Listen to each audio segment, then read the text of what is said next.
Hello, friends. It's been quite some time since we've actually had a live stream. Been a little bit of a minute, making sure that my, my mic is actually on before I start talking.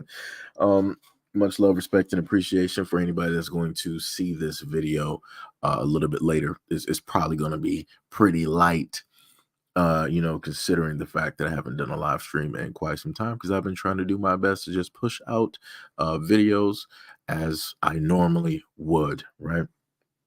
But as I stated before, I will, do live streams. This is Clear Cut live stream number 86, and it is part 3, the world we live in at this moment in time, right?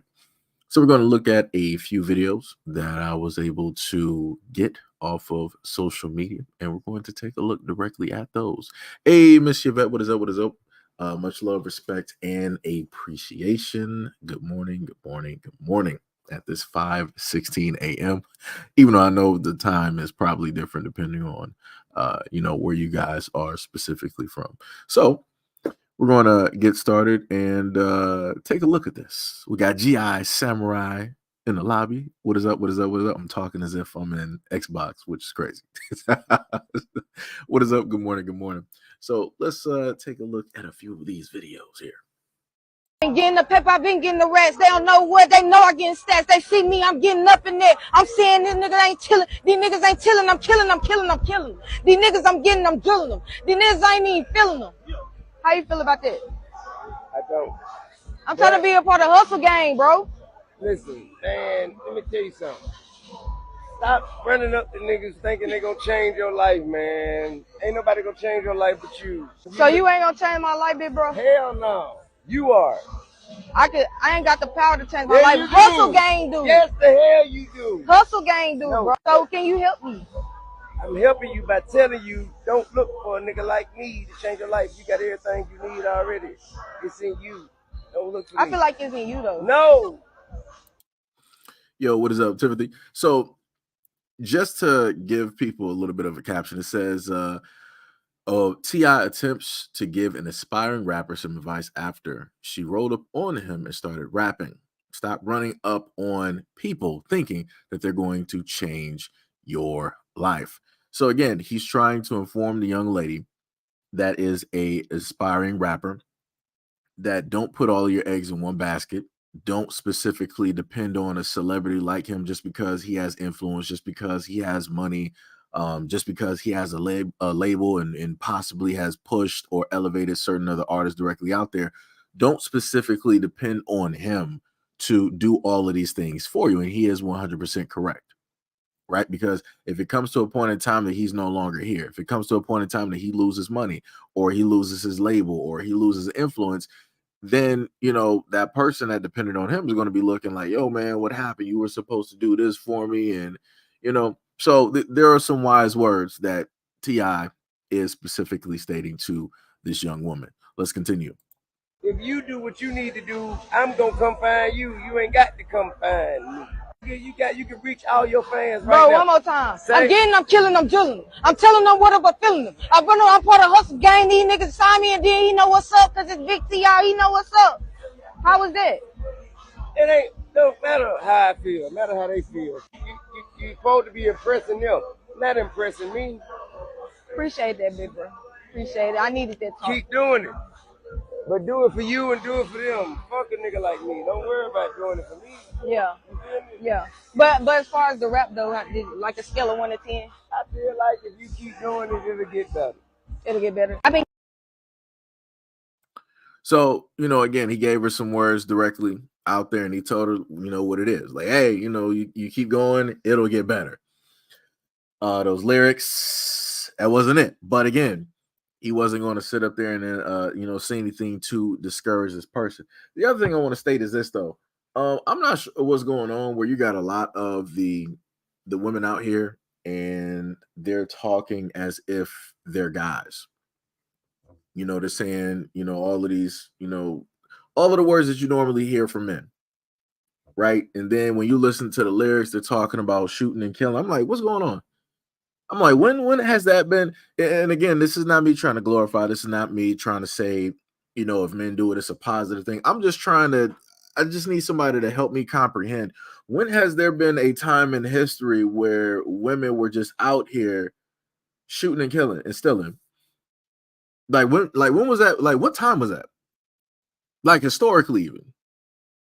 Like when was that even a thing where you know just now you got women just coming out here just trying to publicize this as if it's a whole movement that's just been in existence? Because if it was, I'm not aware of it. I need somebody to really educate me, point me to some books, you know, to let me know, right? Because, like I said, there's a lot of stuff that I don't know. You know, like I said, I would just like it if, you know, you could have people just, you know, rap where it is that they are, right? Because I feel like the moment of time you start hearing women talk about they be toting guns and all this, is getting a little bit weird. It's getting a tad bit weird, right? So let's go to this next video. And this next video, it is a positive video. It is a positive video.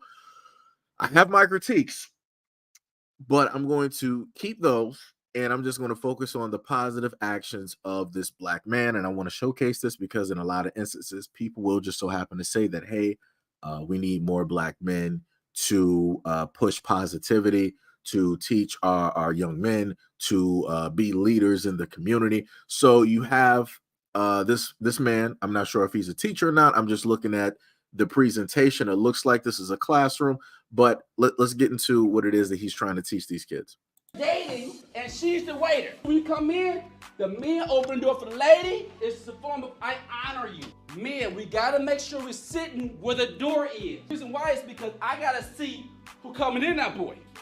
It's a form of protection. So she sit down, I sit down. Allow her to order first. Like we like sex, they like food. Look, she's smiling. She can't even stop smiling. The cheeseburger face. Now, I'm spending time with your mind, and we're not just sitting there looking crazy. What did he do wrong? Wrong seat. Go back, go back. You graduated early? No, still in high school. What would you guys like today? Today we having a sale going on. What's gonna be the name? It's gonna be called Blue. You like coffee? You drink tea? Right. I will start feeding to my personality. That makes sense? I see your hair messy. So what happened is she's controlling the conversation. Y'all see that? Even though that might not be your personality, we have to grow out of that shell and show more of who we are. In my class today, we learned about relationships. How the new generation ain't really talking much. They just drive. I ain't never been like taught like this, nothing like this, like how to start a conversation with a female, like how to keep a conversation going, how to like try to find out like certain things that we like about each other, like stuff like that. So we saw that, right? So you had the older man there. He was trying to inform the young man, like, hey, all right, you know, you pull out a chair. This is how you start a conversation. You know, this is how you do the ordering. Your main thing is that you want to try to get to know you know, the woman that you are specifically with, and you know, and all of these other things. Like I said, it's again, I'm keeping my critiques to myself. I'm just looking at it from the positive aspect that you have an older man here that is obviously a part of the community, deciding to, you know, take out that time and talk to and educate not just the young men that are there, but also, you know, the girls as well. Basically, you know, in a sense, showing them, right? He is the lead, right? So he's passing down his information of being a grown man to the younger men there, right? So that they can, you know, grow with this and carry this and add on to the teachings, you know, that he's given to them at this moment in time. And like I said before, you have a lot of young men directly out here who don't specifically have fathers. So technically, in a sense, you know, you have this guy as a teacher, but not even just as a teacher, but he's also akin to a stepfather, right? Because he is, you know, in a sense, giving them the teaching that they need. He's giving them, you know, that emotional backing or reinforcement, you know, that support that they need as young men as well. And he's also if they happen to do something wrong, he, you know, again, with that teaching, he's giving the critiques that they need, right? He's not being, you know, harsh or, you know, anything like that. It's all in a positive manner, right? Because mistakes happen. You know, you may go about it, you know, incorrectly, the way to, you know, order, the way to start a conversation or to carry, you know, a conversation, or how to introduce yourself, and so on and so on and so on. So, you know, like I said before, I feel, you know, that it is a positive thing, right? Even though a lot of people will say otherwise, right? So let's go to the next video on this one.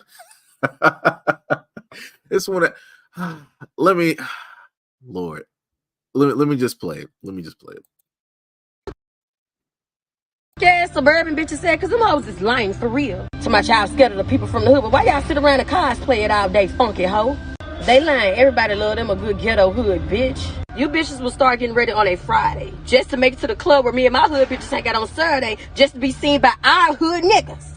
What the fuck are you talking about? Like, I don't get it. Y'all bitches grow up to be nurses, doctors, lawyers, police officers, but when it's time to get a man, you don't want no doctor, lawyer, police officer, nurse.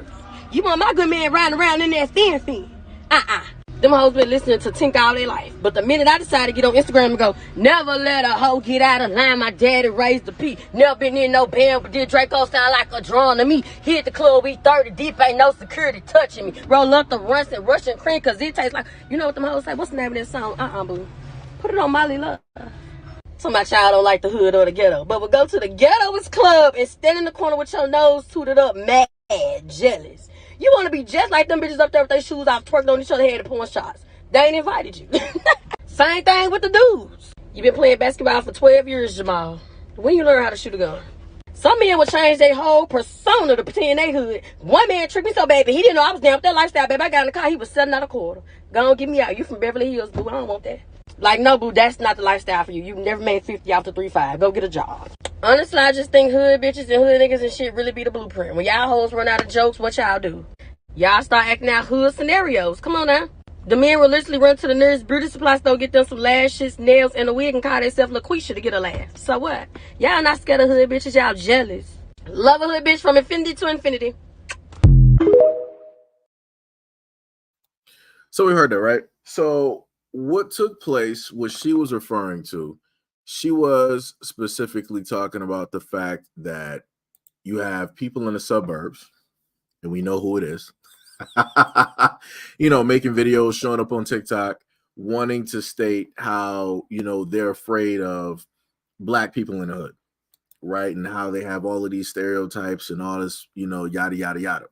But yet at the end of the day, what inevitably happens is that they want to go to the exact same clubs with the people that they state that they're afraid of, that they have all of these stereotypes and all of these fears and you know, and all of these things about, right? But at the end of the day, these are the people that they want to be like, because their lives are boring.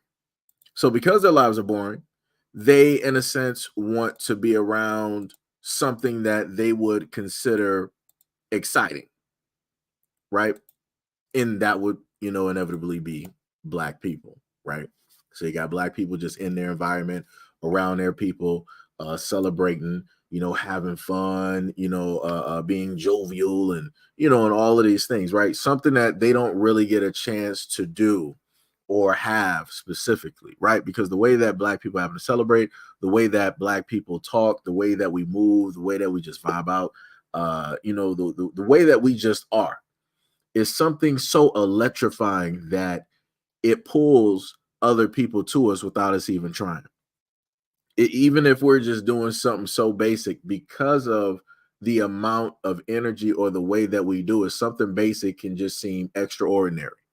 And so now people want to just emulate it. Now people want to be that moment every single time that they go out, because of the perception, because of what they saw, because of the feeling that they got just from being able to view or, you know, be close by to it. Right. And she's correct. Like I said before, if people, you know, if people just look away from, you know, the vocabulary and everything like that, she is 100% correct in what it is that she stated, that you have people that want to, you know, do their best to emulate, you know, Black people. you know, when they're just out, just, you know, doing them. And then she listed the reverse. She said that, you know, they got their Darrens directly out there deciding that they want to, you know, try to emulate black guys as well. You know, the way that they, you know, dress, talk, and act, and all these things. And if people think that I'm lying, you can go directly online and view this.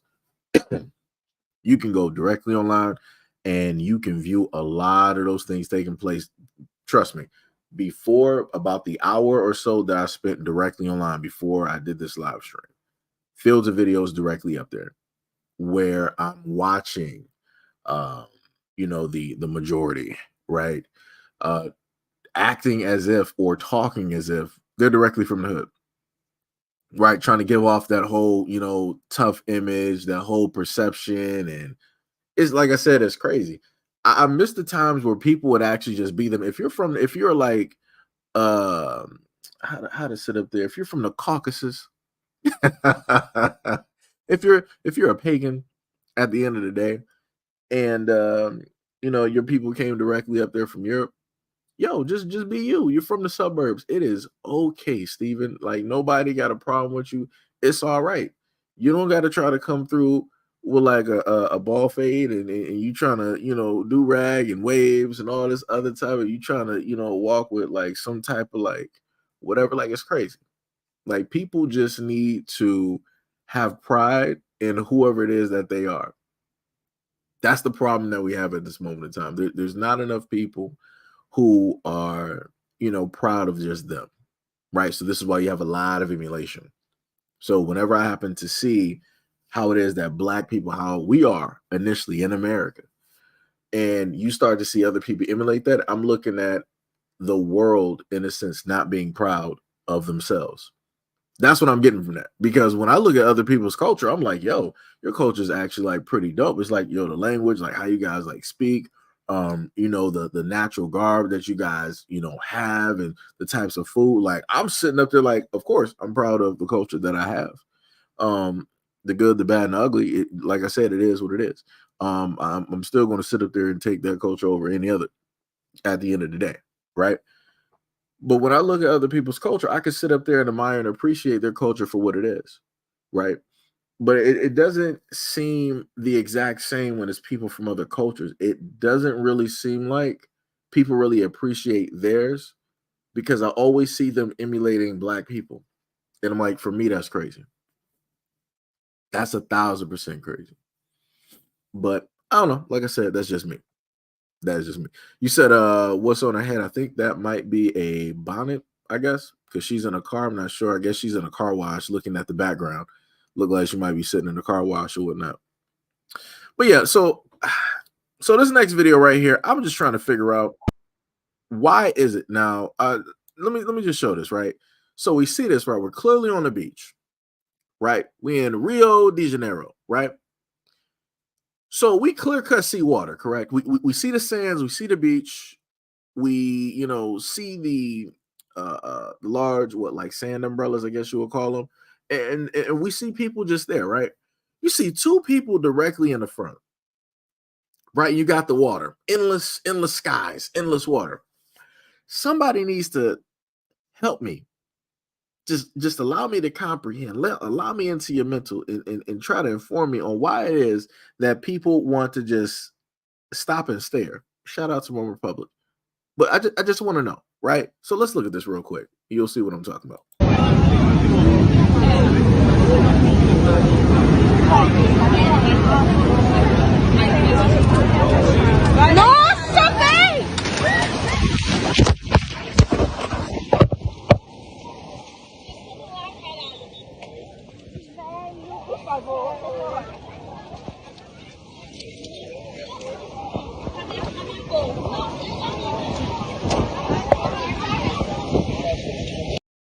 Now we all saw that, right? Let me just replay this as slow as possible, right? So in if you look further in the back, you can clearly see like an island. It almost looks like a pyramid from here. But you see where the dude is sitting he's standing on the beach. The wave that is coming in is clearly taller than that guy. But you just clearly see the person like, oh, huh, Beth, look at that over there. I wonder what's over the horizon. Like that wave, it looks pretty large. Like, huh? Is it actually getting larger? That's a little bit weird. Like, where did the water go? Right? They're just sitting there as this water is about to come in. Right? Let me just move this up. Right? And then you just clearly see the wave get bigger, and then the lower part of the wave wipes them out, and then the rest of the wave comes crashing in, and then you see the woman filming, she gets like flipped, other people they get flipped directly out of their chair, it hits the whole front of the beach. People are just like, somebody has to explain to me why. If you can clear, you're not going to tell me that nobody saw this thing coming in. You're not going to, like, this is looking back at the tsunami. I think it was it the Philippines or something? I forgot. It was in, like, was it 2012, 13, 14? I forgot when it was. Maybe somebody in the comment section may know, right? But I remember that there was a tsunami warning that was set out, right? And it should have been for the Philippines or whatnot. And you saw people watching the water recede into the ocean. Anybody that knows anything about oceans, they always sit up there and tell you, hey, if you ever see water where you are on the beach, if you ever start to see the water recede and go out into the ocean, do not follow. It is time to run. It is time to leave. Why just stay there and watch? Now, luckily, this was not one of those moments where it was like, after an earthquake or whatnot or whatever. Luckily. But I'm just trying to figure out, why is it within human logic and curiosity that people are just going to sit there and stop and stare? Like, it makes no sense. Like, do people not value life anymore? And then it's like, if you get hit by something, then people want to be bewildered and they want to get mad at what just took place, when realistically you should be mad at yourself. Now, all of those people then got some stuff washed back into the ocean. That beach is clean. That's, them sands has probably, just received some water they haven't gotten in a very long time. And that ocean probably just got a lot of trash, because you probably got some t-shirts, you might have some paper, some pens, some bottles, some sunglasses, some t-shirt. It's some stuff that got swept off of that beach directly into the ocean and carried away to never be seen ever again. But again, I'm just trying to figure out. This is, you said, what do these people look like? This is in Rio de Janeiro. So this is way below America at this moment in time. Way below America. We are clear cut in, if I'm correct, South America at this moment in time, because it is like 5 something, so I don't want to be too incorrect. So now we're going to go to this next video, and this is when I say that I weep for the generation directly out here. And you might not be able to, because I had to get rid of music. So you're going to be able to read what it is that she is stating, because I know certain parts might be inaudible to certain people directly out there. But this is, in a sense, showing you where the generation is at this moment, when you have young women deciding to make videos like this, stating this about themselves and how it is that they want to move directly through life. And again, this is why I also state to a lot of young guys, you need to be very careful and very selective of, the woman you decide to deal with. So let's just take a listen, right? I don't want to be passed around so bad, but my boyfriend just wants a monogamous relationship. It's 2024. Expecting to be with one person for your entire life is like unreasonable. I'm a young 8-year-old Latina. I'm trying to get my face blasted by multiple men. Like, I haven't even had a quickie in a bathroom stall. I have so much to live for. And you're telling me that I have to stay with this one guy because I love him so much. But there's literally guys out there with 13-inch meats waiting to destroy me. It would just be so unfortunate if I were to go my whole entire life without getting piped by at least 100 different people just to see who I like the most. Yo, what is up, Light? So yeah, I want y'all to understand what she is basically stating, right? She has a boyfriend that is stable. She has a boyfriend that loves her, right? And he just wants to solely be in a relationship with her. she's stating that she's young, she's beautiful, and she just wants to be with 100 different guys. She's stating that she wants to go through the whole meat aisle selection, and that'll be the way for her to find out who it is that she likes. And what a lot of people don't happen to understand is that you have a lot of uh in a sense young women, because I'm specifically going to just push this towards the young men directly out here. You got a lot of young women that have this type of mindset where they will have a guy that solely wants to be with them, that in a sense wants to have a forever, right? They want to, boyfriend and girlfriend, fiance, marriage, and kids. And you have a lot of these young women out here that'll mess this up. They're like, no, I don't really want that. I just want to go through the whole meat aisle and just, sample. She wants to see a whole bunch of specimens, because that's clearly what she is looking for at this moment in time. She is not for one guy. She is for a whole continent. Right. And again, for a lot of people that didn't recognize, the septum ring theory is still in full effect. It has not failed as of yet. It just hasn't. And I'm not sure whose daughter this is. My condolences to whoever father gave her the last name, because good Lord, you might want to have your daughter change that name, because she's going to be a name somehow, some way. She might be the next Mia Khalifa. If you don't know who that is, well, it is what it is. But like I said before, you got some young girls out here that this is the lifestyle that they want to sit up there and live. So for a lot of young guys, if you actually want a relationship and you want that, in a sense that happy ever after, you want to get married and be that husband, maybe you might have to build a time machine. You might have to go to a whole different time, because you got a lot of these young women out here that make these TikToks and all this other type of stuff.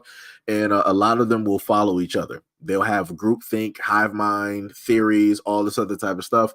And whatever the most popular girl basically states, every other girl will basically follow that exact same sentiment.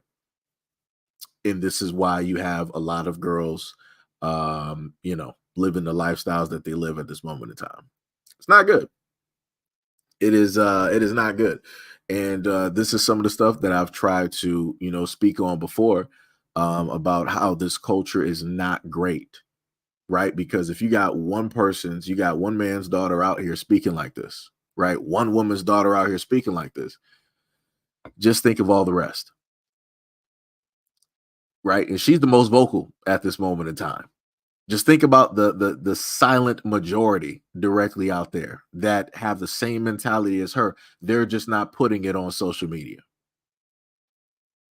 And then magnify that by the hundreds of thousands and millions that are directly out there. Because again, I want people to understand there are more women on the planet than there are men. You have more women on the planet than there are men. So, if people want to understand and try to figure out why it is, that a lot of young guys out here, they're not, chivalrous, they're not nice, and they're not really trying to be committed to any type of relationship. This is example. This is patient zero. This is patient zero, right? It's crazy. It's crazy. But like I said, that's what happens when you have a little bit of looks about you and you feel like you can just do anything because you're invincible. But let's go to the next video here, and this one is quite a doozy. But let's listen to the great wisdom and the logic directly in this. Trad wife content suddenly blowing up because people my age that were traditional wives are getting divorced and realize that they threw 20 years of optional, available, could have been energy into the workforce, into their future. They threw that away doing laundry and watching their kids. Now, don't get me wrong. I wouldn't trade staying home with my children for anything. However, I would have insisted on some sort of investment into my future, either by way of a 401k, an IRA, a home in my name, or I would have had to have some sort of side gig where I could have put that on a resume if anything happened to my husband or our marriage. And so people my age, women that are in their 40s and 50s, that have raised their children, who have been traditional wives, are coming forward and talking about the realities of that. Because someone like my grandmother, who couldn't have left her husband no matter what, because she went from high school and her parents into being a stay-at-home wife and mother, she could never have left, ever. And so I, being 51, I am like one of the first or second generations of women being traditional stay-at-home wives who are coming out and saying, don't do this to yourself. And so trad wife content is becoming super popular right now because what's happening is the trad wife is glamorizing staying home and being a homemaker and a stay-at-home mother, which again, there's nothing wrong with that as long as you talk about the fact that if your husband dies, you're screwed, like triple double screwed. I have a family member that if her husband died or left her tomorrow, she would be a stay-at-home wife, broke on her ass with 4 kids and no way to support herself. It gets better. Or if he died, she's completely screwed. And for all of you out there that say, just marry a really good man, that's great and all, but what if you're sick of this really great man? Oh, let me just pause it right there. I'm so happy she said that. And again, like I told you guys before, for any of the things that I just so happen to talk about, I'm going to bring you proof. You're looking at this woman who said that she is in her 50s. She is, tired, and she is past her pasture, right? She has run her course, and she's like, man, if only I would have did better for myself when I was so young, and I would have just saw all the sights. I would have just waited to get married and waited to say I do it. If only, if only, if only. So now she is bitter.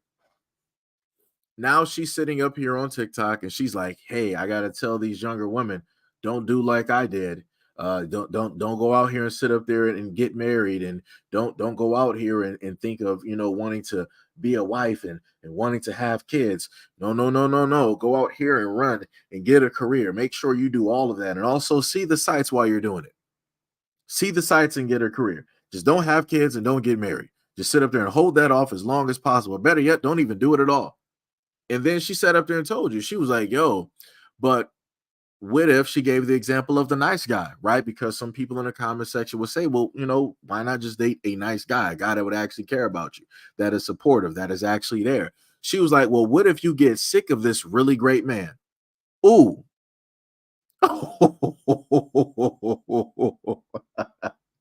And people wonder why it is that men say the things that they say. This is a clear-cut example.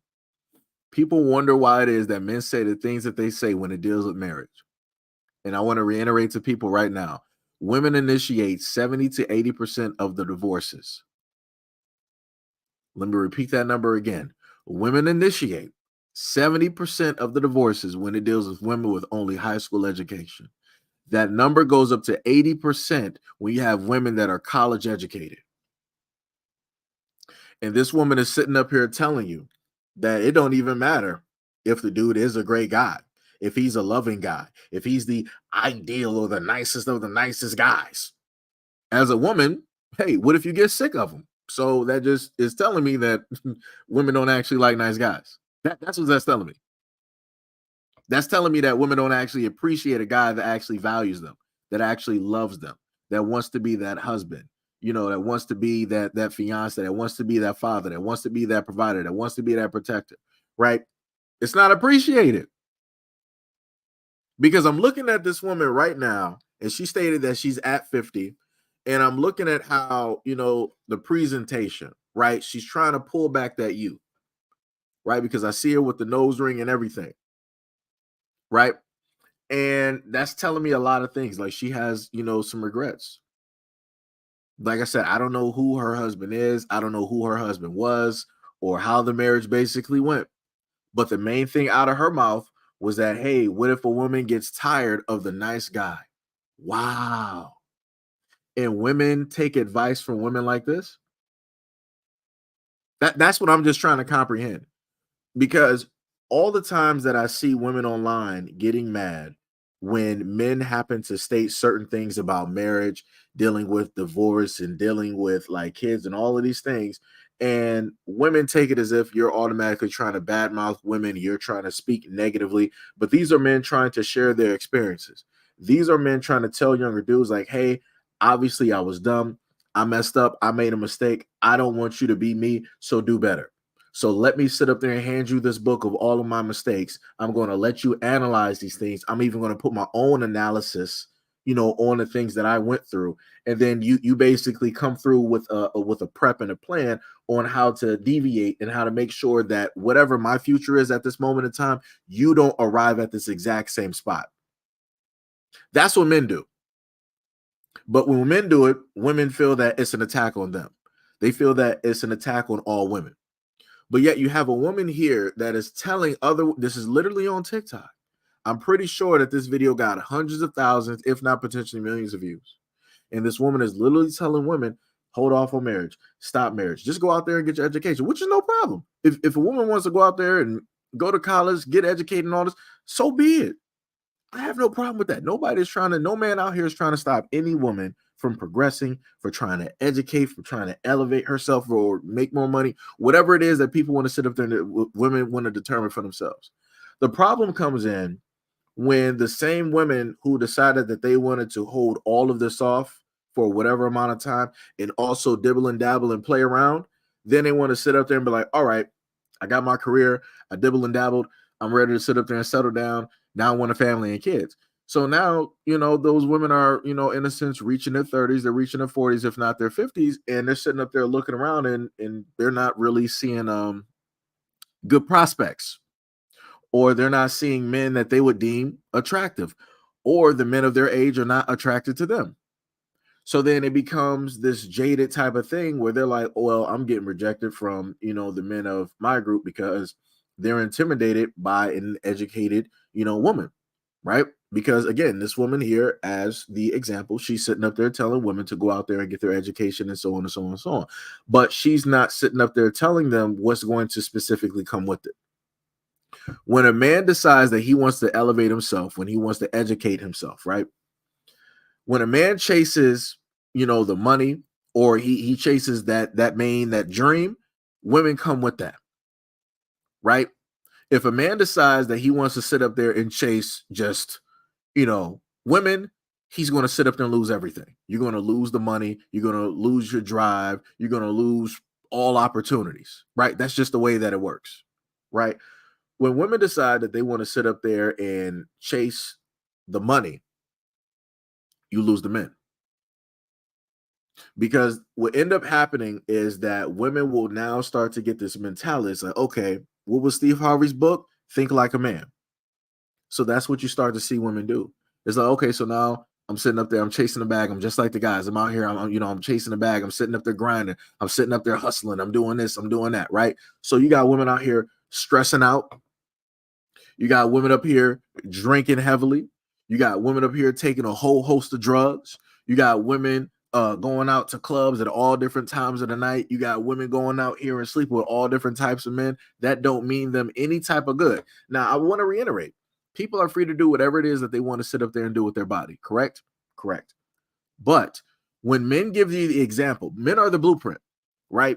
We are both the leaders and we can also fail at the same time, right? But with the failures that we do, we give a blueprint on what not to do, right? Because we've already made the mistake. So there's no reason for you to repeat the exact same things. So the problem is that a lot of women are trying to navigate this avenue of trying to think like and be like men, but yet they don't have a blueprint. Or even if they do have a blueprint, which was set out and already made by men who came way before them, thousands upon thousands of years, to give them an example, to tell them like, hey, this is what's going to happen. Women still don't want to sit up there and listen. So this is when you have a lot of women get caught up, and then you have this where they find out when they're in their 30s, their 40s, and their 50s, after they chase their career and all of these other type of guys and whatnot, and now they want to sit up there and settle down, that they can't sit up there and find a guy.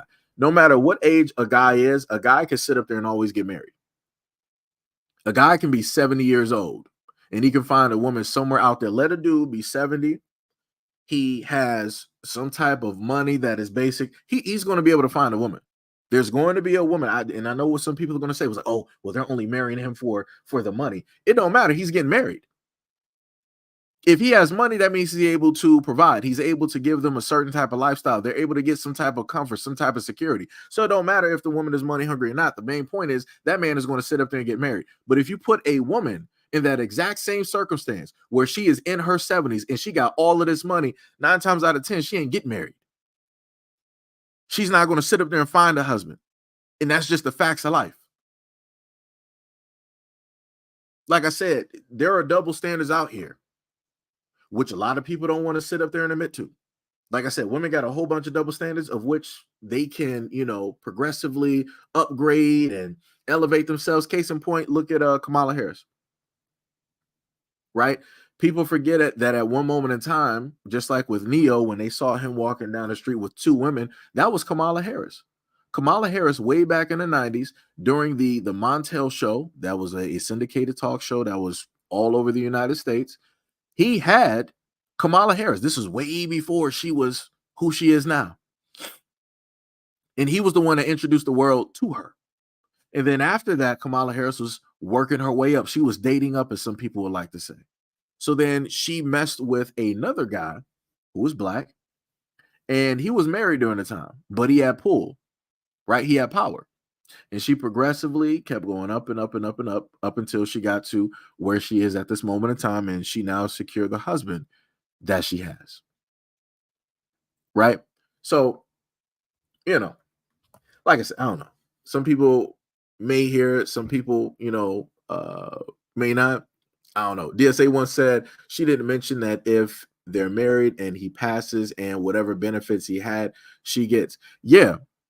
If her husband or anybody's husband were to die, the wife is basically the next person in line to receive the Social Security, whatever benefits, whatever monies that she is literally the beneficiary.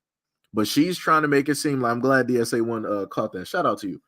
I'm glad you caught that, because she made it. She tried to make it seem like women just ain't going to get nothing. Like they're just going to sit up there and get zero. But case in point, look at divorces. Divorce is the most profitable thing in a sense in America. when it deals with relationships, divorce is ultra profitable. The other thing other than divorce, which is profitable, would be not alimony, but child support. So you got the main thing that women can profit from, divorce. You also got child support. So, like I said, it's crazy how she tried to spin this narrative as if there's just nothing in it for the woman, directly at all. Like I said, I don't know her marriage. I don't know that her situation that she is directly in, but obviously she went through something or something took place and something happened, and she's pretty mad, and she's still mad about it. Right? It's crazy. Jab said men gave game to men. Women hate on women because of jealousy. Yeah. Light said, I would think education would mean you're doing better as a legacy for your family. Technically, it should mean that. It realistically, it should mean that, because you would think that, okay, if a woman decides that she goes out there and gets her education, right? Then you have a man that is her suitor. He's also educated as well. It's like you got 2 educated people coming together, which is going to be, sustainability, right? That's going to be great support. No matter what happens to the left or the right, somebody's able to cover something, right? No matter what goes wrong, somebody's able to cover something. That's how it should work. Again, if it's a symbiotic relationship. But in a lot of instances, there is no such thing as a symbiotic relationship, which is sad, which is pretty sad. Jab says, start being spiteful, trying to emulate men. Mm-hmm. Like said, money is in the means of survival in today's society. Yep. Mastiff, what is up? What is up? Said Willie Brown. I'm not sure what that means. I guess you might have been making a reference to something else. Light said, but Kamala doesn't have any biological children, though. No. True. She doesn't. But I was just stating that Kamala, she first started off by being with another guy that already had a woman, right? She was in a 3-way relationship, so to say, right? So that was in a sense, how she started off and how she, in a sense, kept going and meeting other guys with like status and power and money and, you know, and all that. As people would say, you know, dating up. You know, that's the example that I was, you know, trying to give it that. Jab said child support is slavery. Yeah. Miss Yvette said these women want to be Crystal Carrington from Dynasty. Oh, you took it back. Took it back. Light said they will become a power couple when it comes to education. Yep. Yep. Miss Yvette said Willie Brown is who she was having the affair. Oh, thank you. Thank you. Thank you. Thank you. Didn't I do? I think I might have did a story on that a while back about Kamala Harris. I think, or at least should have something. I might have to look a little bit further back, but I know I put some stuff together at one point in time. But let's continue though. What if he dies? What if he becomes like incapable of going to work? It's not that trad wife content is extremely popular right now.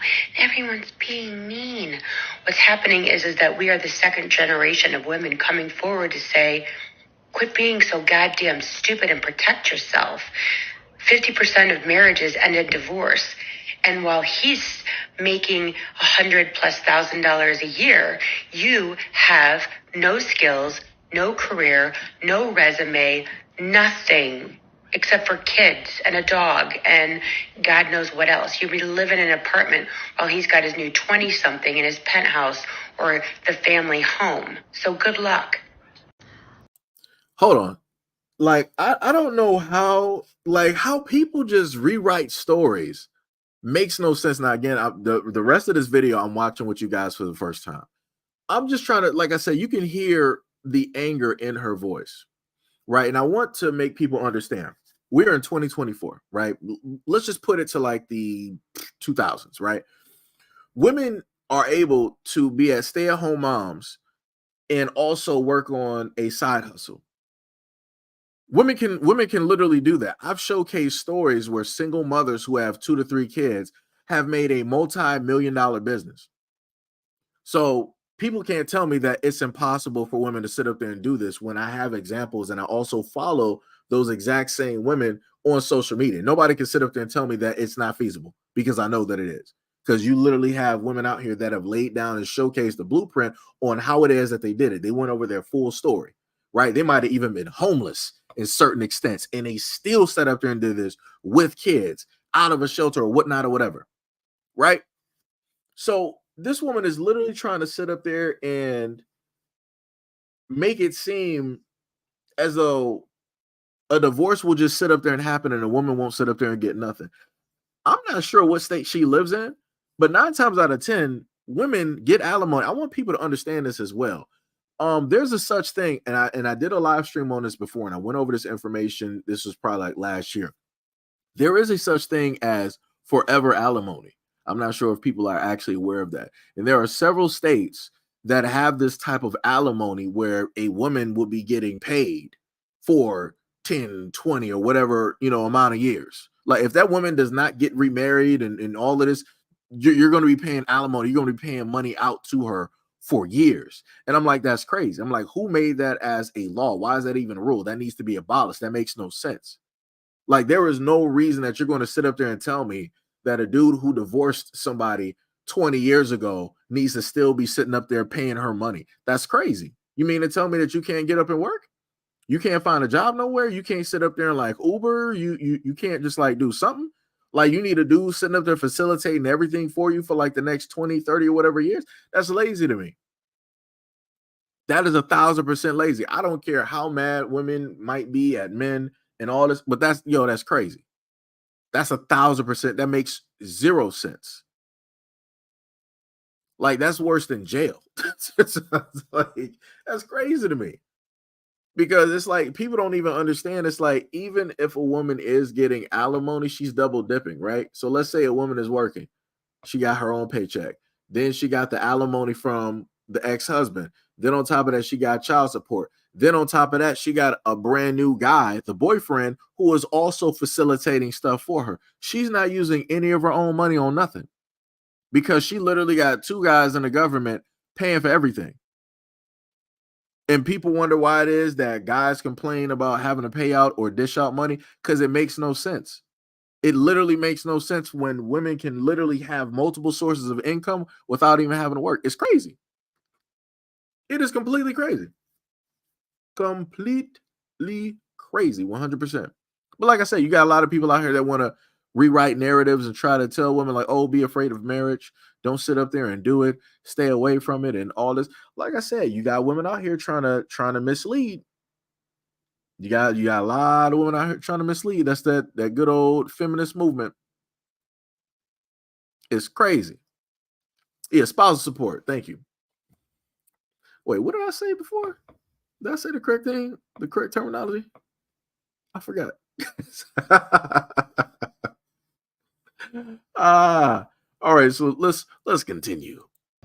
Listen, there's a lot of people in my life who think that I am an absolute party pooper, because when I see young couples getting married, instead of just saying congratulations, I have to sit down and talk about financial autonomy and making sure that the female is supported in the relationship as much as the male is, and how are you going to co-raise those children together, and what's the exit strategy. And that's not a particularly romantic thing to ask Thank you guys for a the young correction. couple when they're about to tie the knot. But I really wish that somebody had had those conversations with me. When I was 20 years old, I got married to a smoking hot Mormon returned missionary, and he promised to love me forever, not Mormon. just till death do us part, for time and all of eternity. And he was a liar, but I didn't know that when I was 20. So I dropped out of college and gave up my job and had the babies and stayed home. I just want to state this. This is a part of the Mormon like religion type of thing. So again, she had choices. She accepted his proposal. She believed whatever it is that he told her. She opted to be a stay-at-home wife. She opted to sit there and have the kids. She opted to quit her college education. These are all choices. She could have opted not to be with that dude. Again, the guy is a Mormon. If you don't know about the Mormon religion and how it is that they work, I'm actually surprised that she even got picked up at 20, because when you look at Mormons, they date a whole lot younger. Also, to speak on this is the reason why I made the video about some days ago, or maybe like a week ago, where I told you guys that back in the 1830s, Delaware had the age of consent at 9. So this is why I'm sitting up here stating that I'm completely shocked that the Mormon guy even went for a 20-year-old. That for me, that's odd, because I swear they go a lot lower. But anyways, let's continue. For 24 years of my life. And if you're new to me and you don't know what happened, at age 44, about 6 years ago today, I caught him picking up a 19-year-old escort. How do I know she's 19? Because that's what he had typed into the Google search. 19-year-old escort Phoenix. Before he chatted with somebody on, I think it was Backpage, arranged a meetup, which I had caught on his phone, and 1830s. Followed him up there the next night. 2 days after, my husband abandoned me and our 4 kids for a 19-year-old escort. I went to Trader Joe's to buy myself a bag of groceries, swiped my card, and it was declined. I should have had a ton of money in that account, and it was all gone. It was gone. My name had never been on one of our homes. My name hadn't been on our vehicles. My name wasn't on the Mercedes that I was driving at the time that our marriage ended.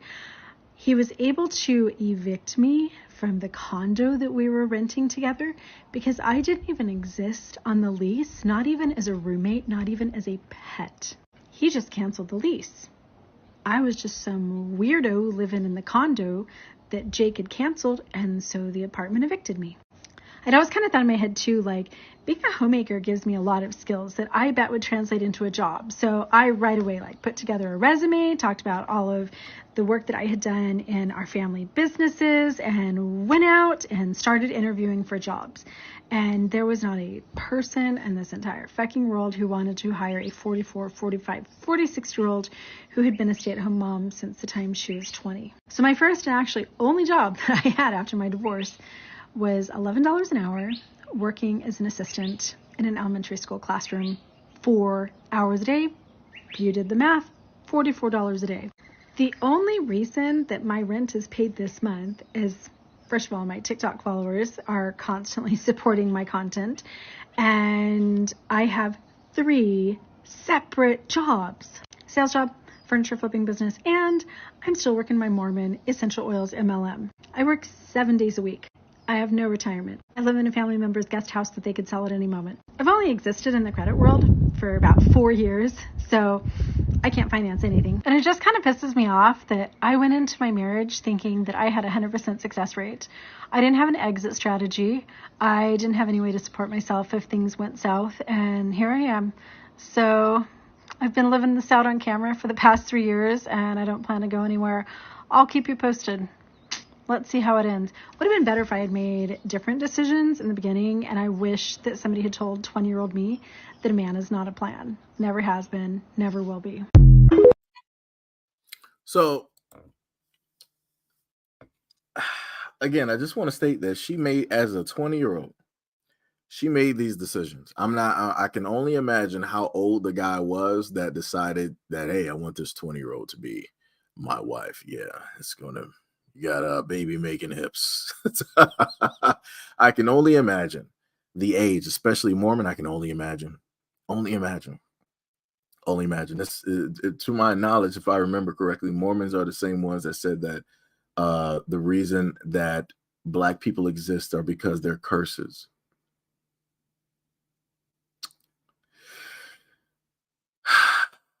Yes, I'm not surprised. Realistically thinking about it now, I don't feel sorry for her. I don't feel sorry for her. You decided to be with somebody of the Mormon faith. That is directly, on you. That is a whole ass cult by itself. They got compounds. They're on American land, but they're treated as like a whole separate thing. It's the craziest thing known to man. Let me see. It said living about in the shelter life versus real life from growing up being shocked when it was old. Yeah. Yo, Mahoko, what is up? What is up? So, said you, what is up? A new live stream. Let's go. Yeah, we out here. We are out here. We are out here. Light said, but she did it out of survival. I mean, I don't know. She was in college. She didn't say that, she was struggling. She didn't say that she was having, a hard time or anything like that, or she was having issues with her family. I didn't get that, directly from, what this woman here was, specifically talking about. The only thing that I can hear is that she made every decision. She laid down with the dude. She took the proposal. She decided to do the whole thing. She was on her way to be educated. She could have finished that up. The other thing too is that if she really wanted to, she could have took some classes online to potentially even finish up the education. I'm not sure at any moment in time, out of all the time that she been there, why it is that she didn't opt to try to get like an associate's online or what have you. Because a lot of people were doing stuff, colleges online when they dealt with the pandemic. She could have been did that. And for the most part, that she is a woman and she is married. Oh yeah, they would have, paid for that. So she had nothing but room and opportunity. Realistically, she could have studied at her own pace. She could have literally got a lot of things done, but she opted not to sit up there and do it. The same thing with the woman who, let me go back to the other woman, this woman here, the 50-year-old. Ain't nobody stopping her right now from going out there and going to college. Ain't nobody stopping her from doing online courses. Like, she's doing all of this crying and all of this complaining, but she's acting like that divorce is stopping her from like making any moves and bettering herself at this moment in time. It's great to have regrets and stuff, talking about the past, but you're not there no more. You're right here. You're 50. 2024, you're 50. So what are you going to do right now? You going to just, still be there waiting for what Social Security to kick in at 60 something and get a little bit of money that way and then still have regrets? Or are you going to sit up there and put your big girl pants on and, start getting your education? Like, what are you going to do? Like that's the whole main thing that, I dislike about a lot of these videos whenever I happen to see these things take place. I never happen to see the accountability and growth, right? And a certain type of acknowledgement actually take place. I never get a chance to see it. It's always complain. somebody else is at fault, somebody else is at fault, somebody else is at fault, and victim, victim, victim. And I'm like, that's crazy to me. You can't be out here sending the same repetitive message out to these young girls. Like, you're treating yourself as a victim at like 50, and then you're going to teach these 20-year-old girls to do the same thing in their 20s when they got their whole life ahead of them, when they can sit up there and deviate and make a whole bunch. It's crazy. It is crazy out here. It's crazy. It's crazy. Light said, I was always told to keep money on the side for yourself and never be in a situation you can't get out of. Yeah, that's true. That's true. He said, no, I'm saying she got her 3 jobs in TikTok out of survival. Oh, okay. I got you. But realistically, and I'm going to put it like this. I'm going to sit up there and put out a harsh truth. Realistically, if more women actually supported more women on social media, you would have a lot of, especially social. Let me just repeat that. If more women supported women on social media, you would have way more women out here that were in the 100,000 to the $1 million brackets. You would have way more women out here. Like I said, that the woman, going back to this woman here, she said that she got some people that support her. She should, her money should be crazy at this moment. Like, there should be fields of women who should 100% sympathize, empathize, and directly support her. She shouldn't even have to do those other 3 jobs. She should literally only have to do social media. Technically, I would sit up there and say I'm not sure if she paid attention to the whole thing with the TikTok ban, but you might want to start shifting, content directly over to other stuff. You got 9 months. So, shift stuff directly over to, different platforms and make stuff start moving directly over there. Like I said, hopefully, and also, like I said, because I'm trying to get my thoughts together. So this is why I'm going to repeat at the moment. Hopefully, a lot of the content creators, when it deals with TikTok, hopefully a lot of them have backup plans and they are diversifying their content and putting it on other social media platforms and trying to funnel their viewers or whatnot directly over to these other platforms. Like I said, 9 months is more than enough time to get other platforms popping, moving, however people want to sit up there and put it. I hope, I'm not trying to hear 9 months from now, content creators sitting up there on TikTok crying when it's coming down to the wire. I ain't trying to hear nobody crying and making videos talking about, oh, woe is me. What am I going to sit up there and do? The TikTok ban is ruining. You got 9 months. There is no excuse. You only a few months away from a year. There is no excuse to still just be solely doing TikTok. There's no excuse. No excuse. So hopefully she's diversifying her content and putting it, other places. If this is like one of the main chunk of how it is that she gets her money, the women out there better be trying to educate her. They better be trying to inform her, like, hey, put your stuff directly on Facebook, on IG, put your stuff directly on, YouTube and some other platforms on Kick. Like, yo, like I said, if women out there actually really support women and love women, they're going to sit up there and inform her so she won't lose her money, so that they can empower her so that she can make, more money. But the saddest thing is a lot of women don't support women. The WNBA is the largest female basketball, group that you in a sense have, and women are not filling out those seats. Women are not paying to go courtside. Women are not buying out those jerseys or buying out the memorabilia, of those players, or trying to get signed basketballs. Women will support the NBA though. They will get those basketballs. They'll support the NFL as well. They'll support football, and I'm talking about soccer as well. Even NASCAR, women will sit up there and support that. Wherever men are, women will sit up there and support it. Wherever men aren't, good luck on seeing women support that. Like I said, it's tough out here. It is tough. Jab said, we were at war, act like it.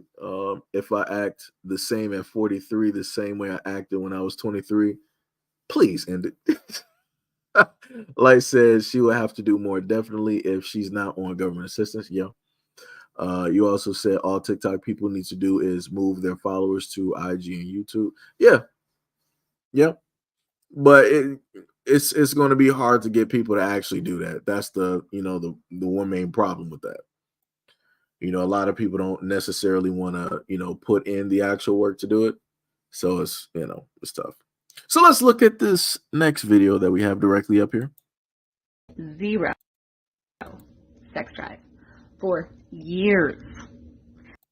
Okay, so before we get started, let me just put it like this. So what she's trying to basically state is that the governments and the corporations, the companies, they're doing certain things to the food that is, in a sense, eliminating the sex drive from people, both men and women, right? But at the same time, the chemicals or whatever it is that they're putting directly into the food that's having a negative reaction in the adults is having a reverse reaction in the kids, which means that they're hitting puberty early, right? Which means that the chemicals are moving around, and it's way more directly of it, right?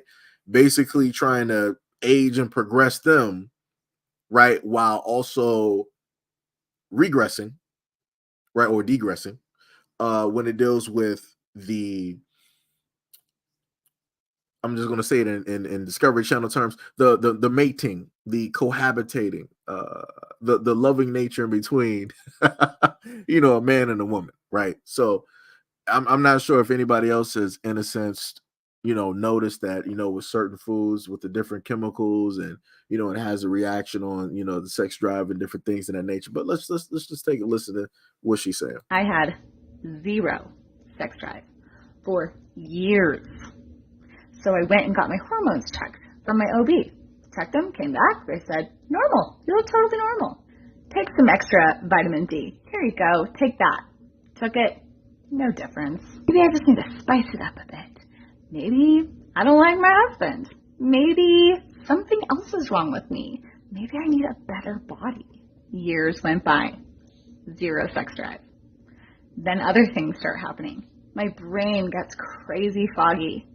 Then my bones start aching. What is happening? Do I have like osteoporosis? I'm so tired by 3 o'clock. What?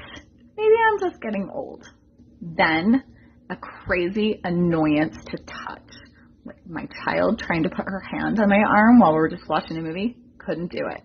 No sleeping. Yeah, I would wake up maybe 6 to 8 times a night, thinking that was just like a normal human adult thing for someone that was busy.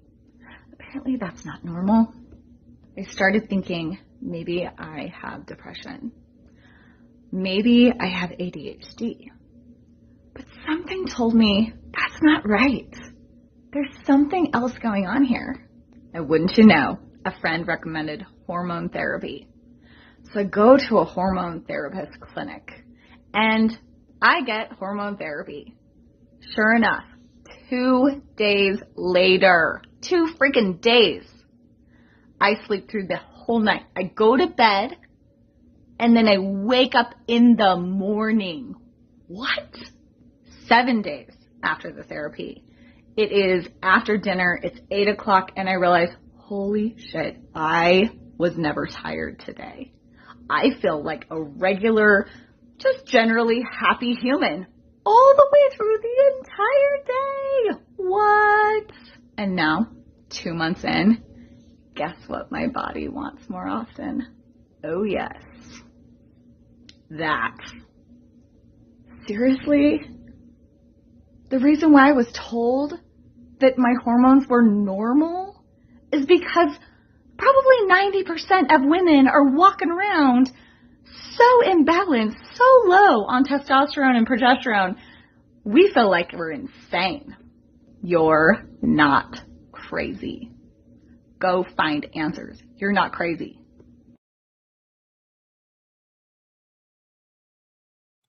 So we heard that, right? We heard the fact that she was stating that the foods or whatever it is that she was eating was having this type of negative effects on her drive, and it was affecting her relationship, and she just couldn't figure it out. She went through all of these different things, and then she had to finally go through with hormone replacement therapy, and then just after a few sessions, magically things just like kicked right back into gear. right back into gear, right? And I feel like this is what's going to take place with a lot of people, right? I'm not sure how much hormone replacement therapy actually costs, but I'm pretty sure if people start catching on and start figuring out some things, this is when they're going to start to raise the price to astronomical levels where people can't afford it, because that's usually what starts to happen, right? Let me see something real quick. Hormone replacement therapy. Let me just see how much that may cost. Hormone replacement therapy price.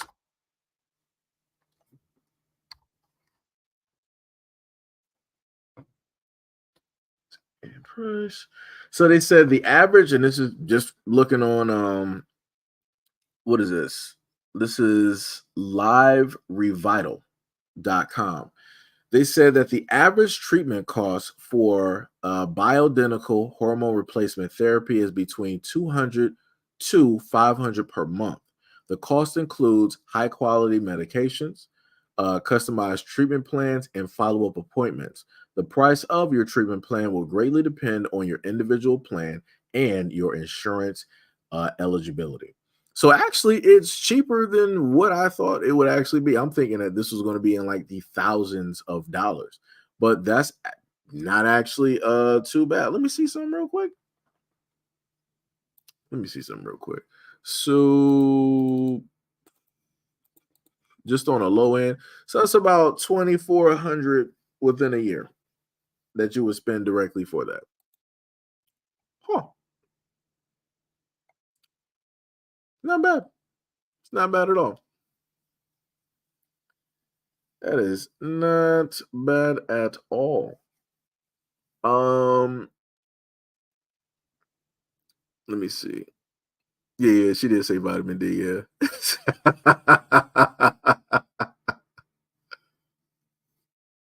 Timothy said as long as booze exists, it's gonna take a lot more than snacks to kill anything. I mean, now I will say this though. If you look up the stats, let me see. Let me look that up.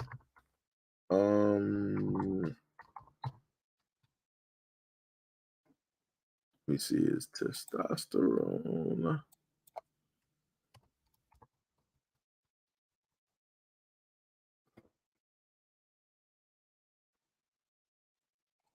Let me see. I forgot specifically, but there was like a certain stat that basically was stating that the testosterone of men of now is lower than previous generations.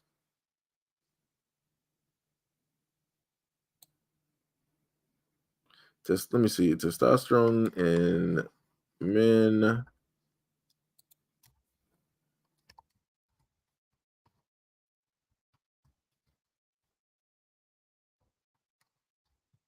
Previous generations. Yeah.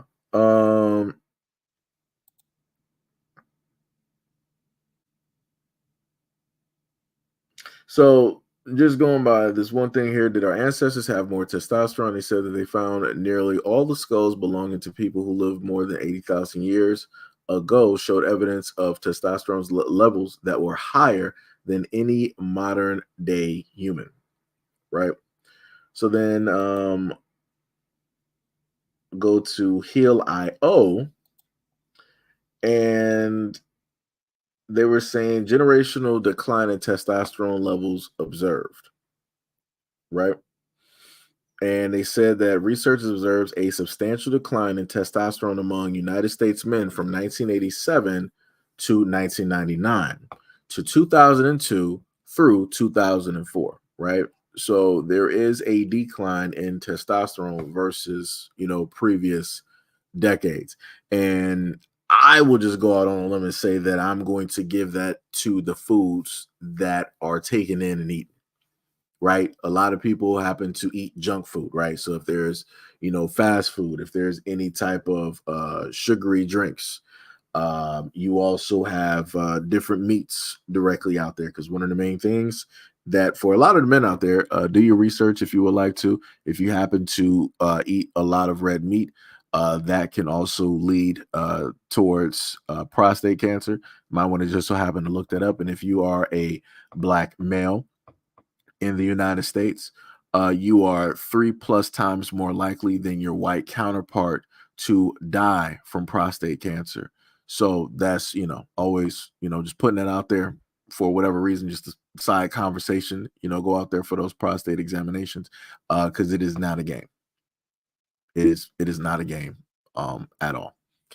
But yeah, we have a decline when it deals with testosterone.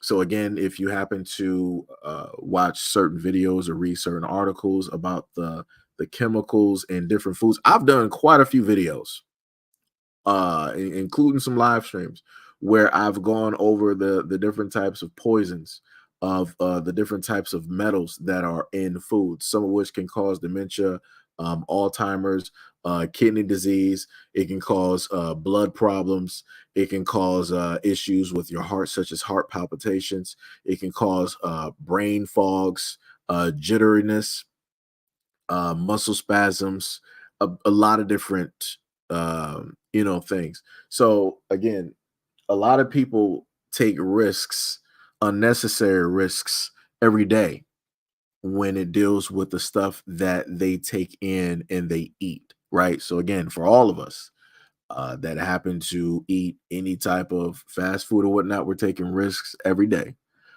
taking time bombs every day when it deals with our health, when it deals with the sodium levels and the cholesterol levels and everything else, because all of these things over time are going to add up. Like that's how the stuff is made, right? That's how it's pushed, directly out there. And if people don't believe me, go look up all of the banned foods when it deals with Europe and Asia, how they don't allow American meats, American breads, American candies and snacks and all these other things over to their countries. They do not sell those at all because of the detrimental and deadly chemicals that are put in place directly in those foods. Everybody else knows about American food but America.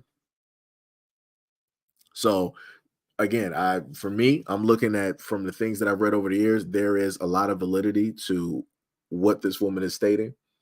And again, if you even watch mainstream news, at certain points in times, they will put out the truth and let you know, like, hey, they found studies that will sit up there and show that, McDonald's or whatnot or whatever, the foods or the fats that are there, are negative when it deals with a person's sex drive and all this other. Like I said, high cholesterol, bad cholesterol, that will have an effect on the inner workings when it deals with men. Because if you look up erectile dysfunction, you will happen to see that cholesterol and blood pressure and different things play a major role when it deals, with ED. Right. So again, two very, main important things. This is why I sit up there and stay before. It is imperative for a lot of guys out there to start, working out, to start better, healthy living, so that you're not in the home, so that you're staving off the whole thing of having to worry about, getting a nurse and, and all of these other things. Right. And, this information really needs to sit up there and especially go for the younger generation as well too, because again, now the way that a younger body works, it will just dissolve any and everything that goes directly into it. So it's almost like a black hole in a sense, right? So nothing is going to have, it'll have a minuscule in a sense effect. But again, a way that a lot of these things are designed is that they'll have an effect over time. Right. So once you start hitting certain ages, people will start to notice, oh man, what's going on with the bones? Oh man, muscle mass. Oh man, like, it's a lot of stuff, right? It's a lot of stuff. But again, like I told people before, nobody has to take 100% my word directly for it. Information is free directly out there. So, people are, I would more than, be willing to push people to go look up that research. And all of that good information, stuff like that. Yo, we got Brother Exile. What is up? What is up? What is up? What is up? What is going on? Good morning. Good morning. Good morning. Good morning. Oh, we got the King's Kid in here too. What is up? What is happening? Good morning. Good morning. The other thing that I wanted to hit, because I got another video. So I want people to pay very close attention, because remember how a lot of people wanted to talk about, immigration, and they wanted to talk about everybody coming to America, right? But I told you guys before, nobody wants to talk about the reverse. And I told you guys about not the day that the earth stood still, but it was another movie. It was like an apocalyptic movie, took place in New York. The world basically froze in a sense. I forgot what the was it 2012? I think maybe was it 2012? Maybe it might have been 2012. I'm not sure. But in that movie, you had people from America going over to Mexico, right? So the reason, just keep that in mind. So I want you to listen to this. Importing Americans back to the US because they're fed up. So recently, people in Mexico have been complaining because there's been an increased amount of Americans moving to Mexico without documentation. This has been causing inflation in Mexico since Americans usually don't pay any tax, and they pay in US dollars, so prices have been going up. Just in the past 60 days, there's been over 240,000 immigrant apprehensions, and over 7,000 of them have been deported so far. The reason people are fleeing from the US to Mexico is because they can't afford to live in America anymore, and in Mexico, the US dollar has a lot more value and can go a longer way. However, because of this, people in Mexico are also feeling like Americans have been colonizing in a lot of parts of Mexico, and for locals it's been a struggle since businesses have been naturally raising prices in response to this. People in Mexico are saying this is decreasing the quality of life over there, and everyone using pesos now having to pay more to buy anything. But now the president of Mexico is allegedly starting to take action against all the people who are coming over to Mexico illegally, and he's deporting people back to America more than any other time in history. So we heard that, right? We heard that, right? So we clearly heard that so you got fields of Americans, right, going directly over, and I can tell you exactly who it is. It ain't black people, but you got fields of Americans going directly over to Mexico because they can't make it. They can't pull themselves up by their bootstraps. They're not getting the assistance. They're not getting the help of which they always say that the black community is getting, and they're running away from America. And they're like, "Oh, I'm about to go live in Mexico. I'm about to, have my money transferred directly over so it can basically live on." So what I'm trying to get people to understand, the moment in time that you start seeing, and I'm talking about not people who are not black American, when you start to see other people from America running over to different countries, like you see them running over to Africa. These are the same people that sat up there and told you, "Oh, there's nothing over there in Africa. Africa, people are living in mud huts, and they don't have anything over there." But yeah, if they don't have anything over there, why are you sitting up there taking your American ass over there? I thought America was the first world country. I thought it was the best of the best. I thought it was the land of the free. What happened? The land of all possibilities, infinite dimensions. What happened? I thought we were the brightest and the smartest. I thought we just got everything: the cleanest water, the greatest food, the greatest television, movies, actors, actresses, cars, living situations. What happened? You're running from America to go over to Africa. Huh? Didn't your great grandpappies fight for this land? Y'all sat up there and left the UK. Y'all left Europe to come directly over here because y'all was like, "Yeah, we ain't messing with the Queen no more. We can't mess with them no more. We got to sit up there and make our own thing. So we're going to take over, Canada. We're going to take over North. That's what we're going to do. That's going to be ours, right?" And here we have it that they're running from America and they're going to. Why is it that nobody's running to Europe? Can somebody explain that to me? That I just have it's a very honest question. A very honest question. Why are these same people that are running to countries where you have melanated individuals, you run into these warmer climates? Why is it that you refuse to run to Europe? I thought Europe was the cream of the crop. I thought the best people are, directly over there in Europe. Europe got so much culture, so much history, so much this and so much that. Why is it that they choose to sit up there and go to Mexico or to go to Africa? Why not go to Europe? What's happening? It's crazy to me. Oh, yeah, I forgot. That's right. A lot of places in Europe are landlocked. That's right. Yeah. And over there in Europe, they gotta come to African waters and they gotta steal and take the fish from the African fishermen in order to feed the Europeans in these landlocked areas. Ah, that's right. I forgot. And then, you know, the funniest thing about people running directly over to Mexico and Africa, there was a video. I think I did showcase it to you guys, right? Over there in Mexico and in other countries, they have like certain cultures where they'll have bands, you know, directly on beaches. You can pay them and they'll play like music, you know, and it's pretty dope. It's pretty cool. Something that we don't have here. You literally had people from America that were like, oh no, the mariachi bands and whatnot, they can't play on these beaches. They're not going to be playing on these like they literally tried to ban. And this is what I keep trying to tell people. People from America are coming to other countries trying to change around the rules to benefit and to suit them, because they feel that no matter where they are and where they go, everybody should, in a sense, look up to them and bend the knee and do whatever it is that they say. That's crazy to me. This is why I keep sitting up there telling people, and again, to whoever the Mexican president is, shout out and much love to you. Deport all of those Americans, deport their asses directly back to America, where they got to sit up there and live. If you can't sit up there and make it in America, you don't deserve to sit up there and go nowhere else. Especially after you done set up there, after your ancestors done stole this country. Y'all done stole this whole landmass and claimed it for yourself, damn near wiping people into extinction. You have no right to be able to run from here and to go somewhere else to live better. No. Everybody ain't meant to sit up there and be a king and a queen. So you're not about to sit up there and run over to Mexico and try to live on the American dollar, trying to sit up there and live like a king. No. And you're not about to be going over to Africa so you can sit up there and live like a prince and a princess when you over here living like a janitor and a pauper and a joker. No. Bring your ass right back over here. But like I said, nobody wants to talk about that though.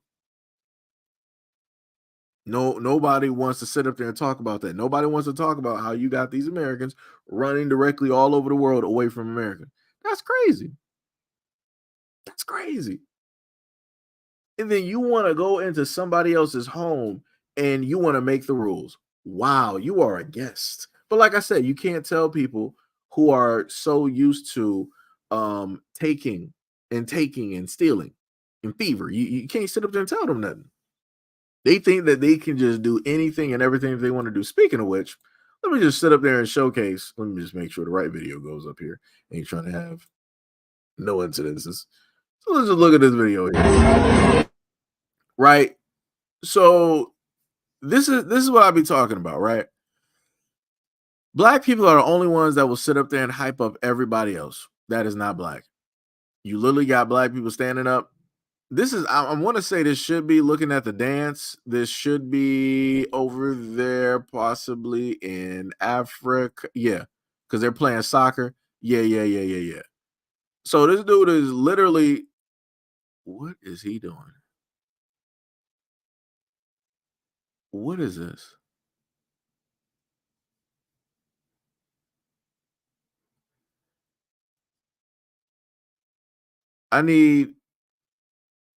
This is so mediocre. There is no,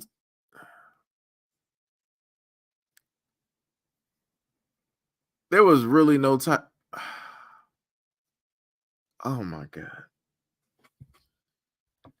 Oh my God. I understand why people are getting colonized again. I get it. I see it. Oh dear God. Oh my God. I don't understand. I don't understand. Like, yo, who was it? Was it Dr. Clark that sat up there and said, I forgot who it was, but it was a great whoever, shout out, much love to this black elder who basically said that, you know, black people have to start, they gotta keep receiving and going through pain because black people just haven't had enough directly of it. And again, usually I make sure to try to separate things because people try to be slick because you got Black American culture and you got people coming over that try to masquerade and play as though that they are Black Americans up until they actually make it up. And then they want to start waving their flags and telling people who they are, aka Busta Rhymes.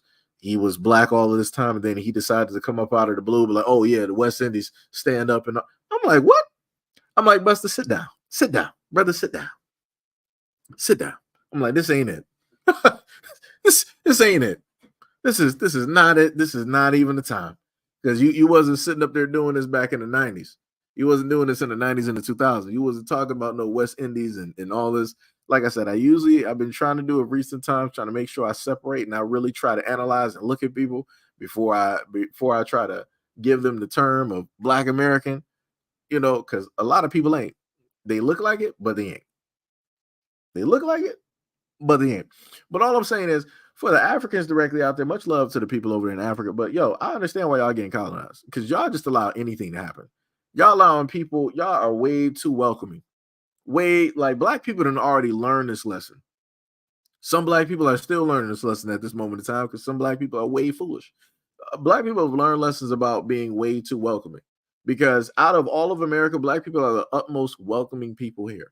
And because we are that welcoming, because we are that empathetic, sympathetic, and loving, right? We will literally give you the shirt off of our backs. Because of this is why we have been mistreated so much in the United States. This is why we don't receive the love that we should actually be receiving, right? And this is why people get mad whenever there's conversations of Black people pulling back that love, pulling back that empathy, and they're saving it for themselves and their people. This is when people want to talk about, oh, why does everything have to be about race? And why are people trying to segregate themselves, and why are people trying to be so divisive? And no, it's not that people are just trying. It's the fact that people are tired of getting mistreated. So now, when you know that energy that you're so used to and that you rely on is going to basically pull back, now you're afraid. Because without that energy to, pull you through or to push you through, you can't really rely on your own energy. You can't really rely on your own people to put a battery in your back and put you up. That's false energy. The energy that Black people actually give to people is authentic and it's natural. Even, like I said, I highly disagree with this dude sitting up here like dancing, because it looks mediocre at the end of the day, and it makes no sense. Like, there's literally nothing there. Like, there is no heart there in any of the moves that he's doing. He's just doing anything, right? He doesn't feel any of the stuff that he is actually doing. But because of the energy that naturally is being given, this is why you see him, still going, still doing, right? There's been far too many times that I've seen kids like him sitting up there dancing in front of his own people, and you don't see none of his people gassing him up. They're not trying to dance with him. They're not trying to hype him up. None of that. And that's the way that it normally is. They look at him like he's weird. What are you doing? Go do something productive with your life. Why are you out here? Like, it's that type of deal.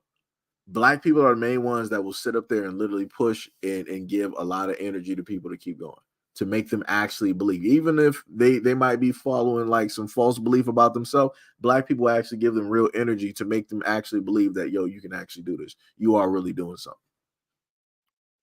Like I said before, for the Africans out there, y'all gonna have to learn the hard way.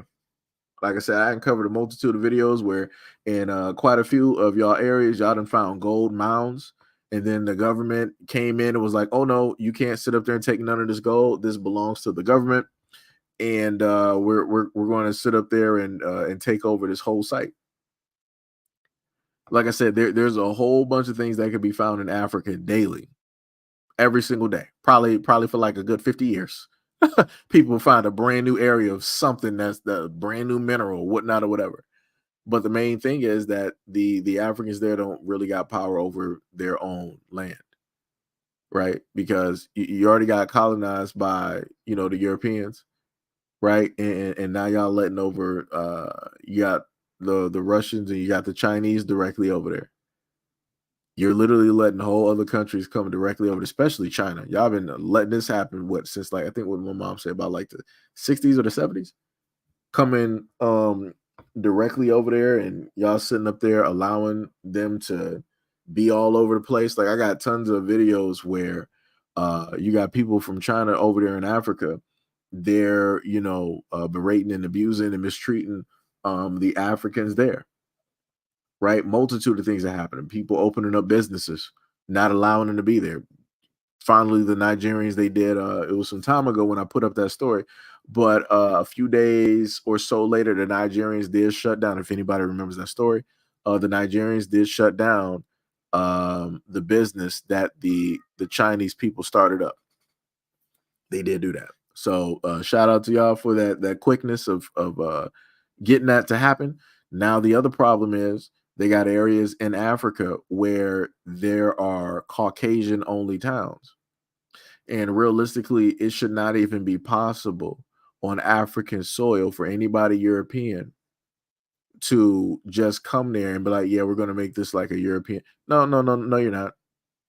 No, you're not. We're not even going to do that. Like I said, there's a lot of stuff. Like I said, a lot of Africans need to learn how to stand up.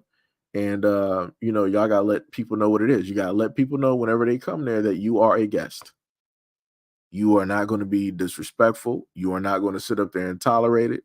If they decide to do something that whatever it is that they want to do, give them back their money and send them home. Send them right back to Europe real quick. Pack them up.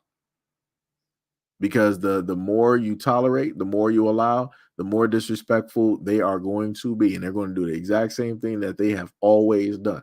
That's how they got South Africa. You got a whole bunch of people that's like Dutch and whatnot or whatever coming directly there, sitting up there trying to say that they are native to that land. You are not native. You are native to Europe. You are not native to Africa. Like I said, whoever strung together that whole thing was the same person that was selling a bridge in Brooklyn, is the same person that came up with the DOS rolls, where you got the $5 Indians. Those got to be like the same family lineage who came up with those tall tales. Like, that's crazy. That is 100% crazy. I swear to goodness, it is crazy out here. Like I said, they talking about let them cook. But like I said before, this is what happens. People allow these things to take place and to happen. And it's like, yeah, it's all bad. It is all bad.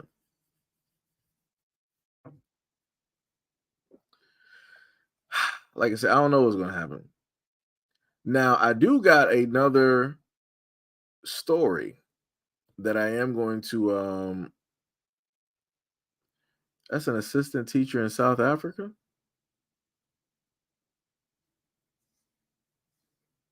Bro, what? Is this like an all-girls school? Okay, that's different. You know what? That's different. Hold on, let me showcase this. Now, if this was like,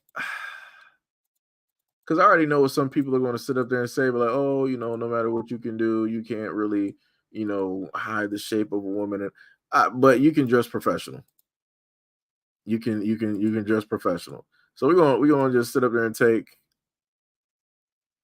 a look at this. Right. So y'all see this, right? So this is from the caption. They said that this is a South African substitute teacher, right? So from all of the students that I saw like walk by, I'm thinking that this has to be an all-girl school, because I'm seeing nothing but female students walk by, right? So in that instance, what she is wearing is fine, right? She is around like other girls, women, whatnot, or whatever. That's cool, whatever. I'm just going to sit up there and say, in America, no. Stuff like this is not great. This is not cool. This is not it. But again, this is South Africa. I'm assuming that this is an all-girls school. It is completely fine. If women want to dress like this at all-girls schools or whatnot, campuses, that's cool. When it deals, when it deals with you have like both sexes directly there, no. I am totally against that, because I expect people to dress professional. I directly, because I'm going to sit up there and tell you, if I was a male student in her classroom, if she was in America, I'm going to be showing up to class every single day, but I'm going to be trying to hit on the teacher. I'm not going to be like worried about nothing else. I'm just going to sit up there and be honest. And this is going back and thinking about some of the attractive teachers that I have had. And I made sure to sit up there and be directly in that class. I was in that seat on time. I was there. I was there, right? But yeah. Like I said, opinions? Anybody? Jab said, I'm grooving right now. Better than that. Said blasphemy. Light said, pain is the best teacher. But why go through so much pain when you can understand and know and apply? Yeah, that's facts. Yo, Pink, what is up? What's up? Said True America's attempt to privatize the public beaches in St. Lucia after buying up a bunch of houses there. Yep. And the locals showed up and showed out in protest. Yep, I remember that. And that's what needs to happen every single time. No matter what the country was, unless it's over there in Europe, they can handle their own people. But for anybody else, that's what needs to happen every single time. The native people there need to show up. They need to roll out, pull up, and make sure that people actually respect the people there and where it is that they are. Because like I said, I'm tired of sitting up there seeing like the immense disrespect that they like to pull whenever it is that they come to other people's homes when they come to their countries. Like I said before, it's ridiculous to me. It's 1,000% ridiculous. Like, it is ridiculous. Yeah, let me know what y'all think about how the teacher is dressed. Let me know. Let a brother know something.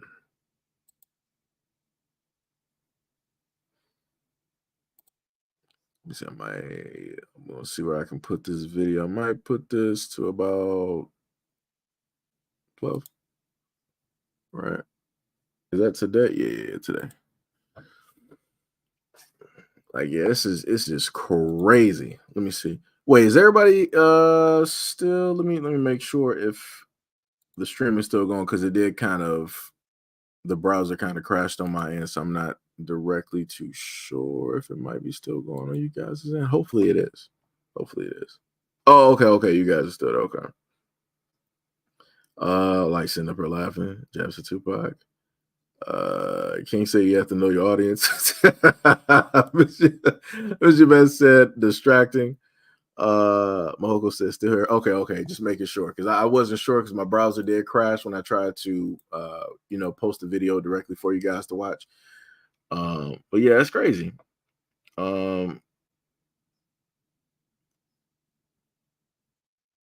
Like, it is crazy.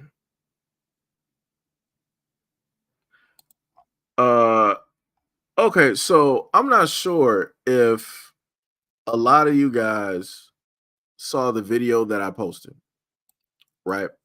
And before I happen to repost this directly in this live stream, right? I want to sit up there and just put this directly out there, right? Let me just sit up there and get the video real quick. So the video I posted, because I know the video wasn't going to get a lot of views anyway, because of what I got some other videos down here that I know that look completely crazy, and I would love to actually put these up here right now, but can't do that because it will be a problem. It would be a problem. But let me see. Where is? I think it's do that. It did it again. It's RG1 athletes or work. Okay. Wait, did I have to? I think I might sit. No. Okay, I'll just put. Yeah, matter of fact, let me just remove the other videos.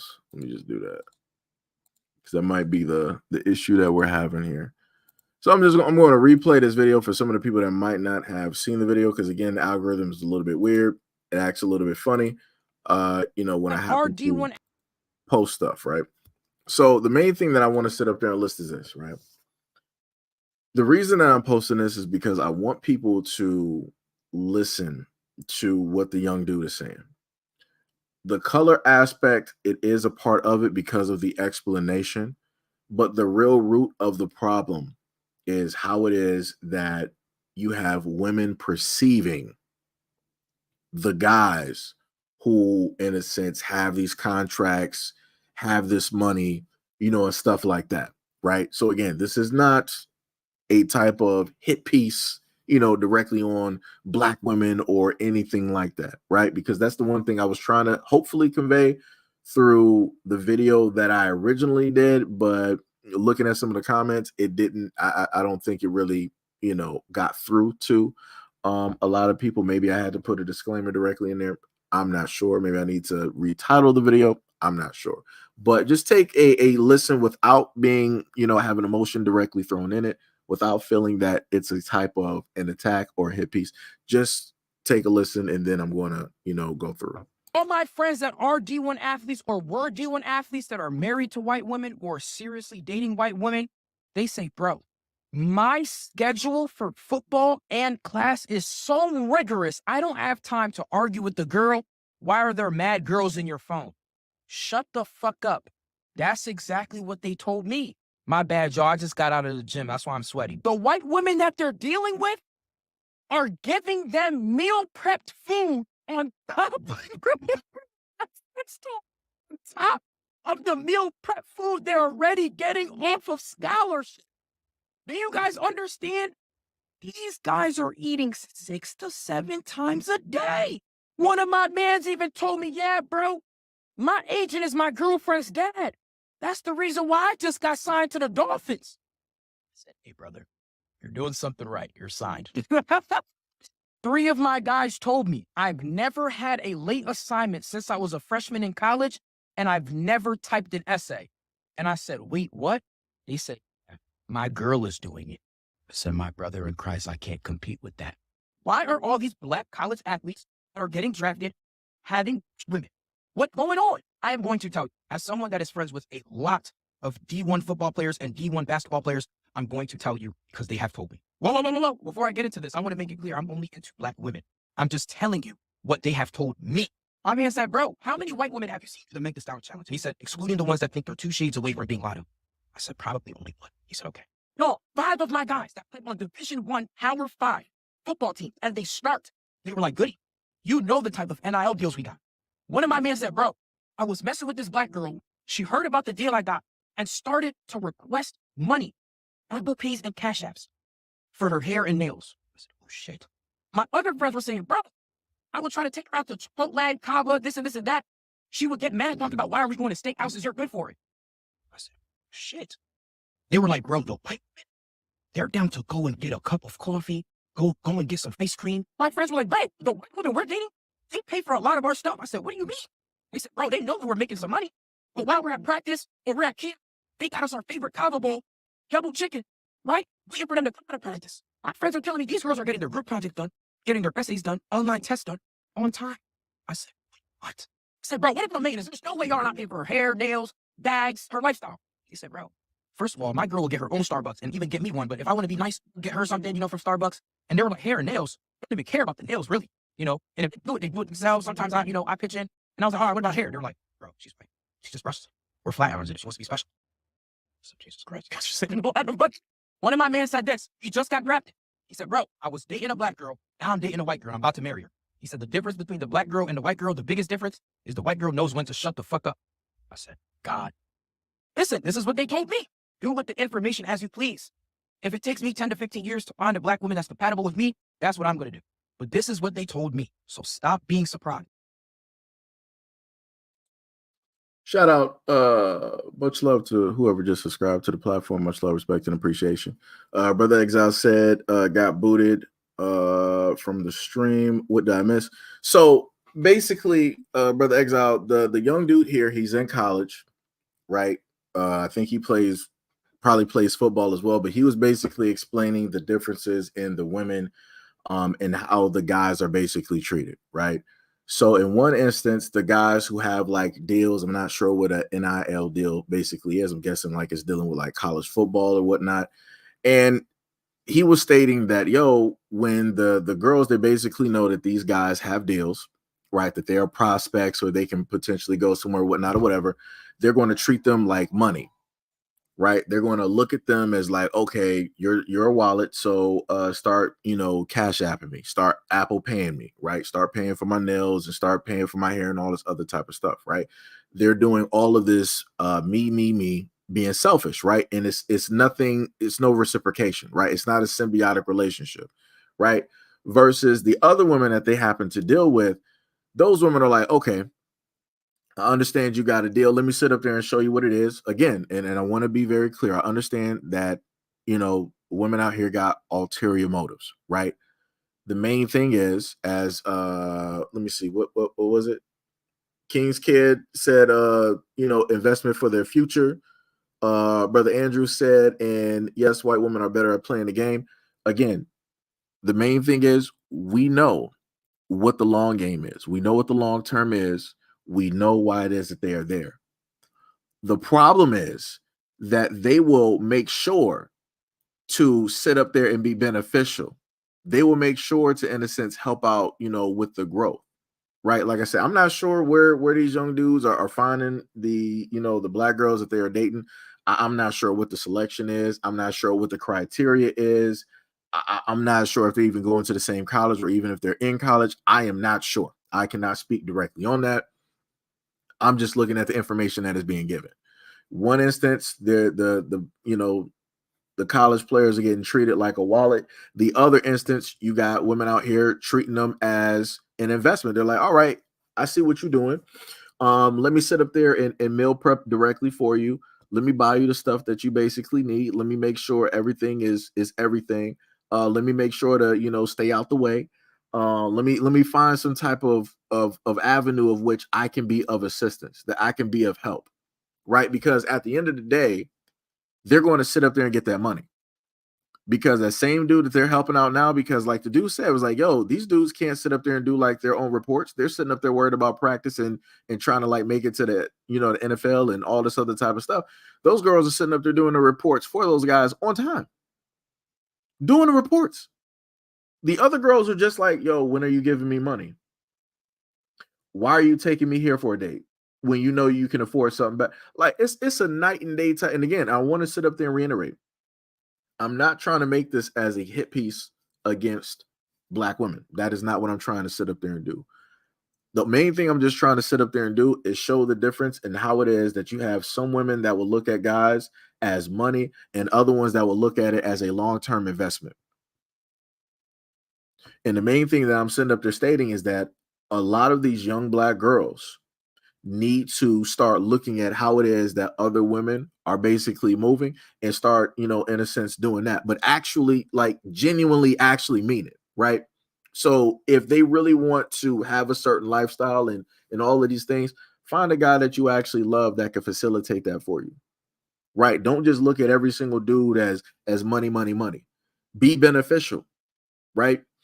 As the dude sat up there and stated, the guys will sit up there and do stuff for, the other girls directly out there, right? If, again, it's reciprocation. The girls are out there doing like the reports, getting them food and just simple stuff. Because again, this is how simple guys are. They're just getting them like some little bowls from like Chipotle or whatever it is, getting them some Starbucks and stuff, real simple stuff. And that's the type of stuff that's making those dudes happy. Just very simple stuff.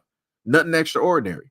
Right. And then they're sitting up there like, yo, let me sit up there and do your reports on top of the work that I got to do at college.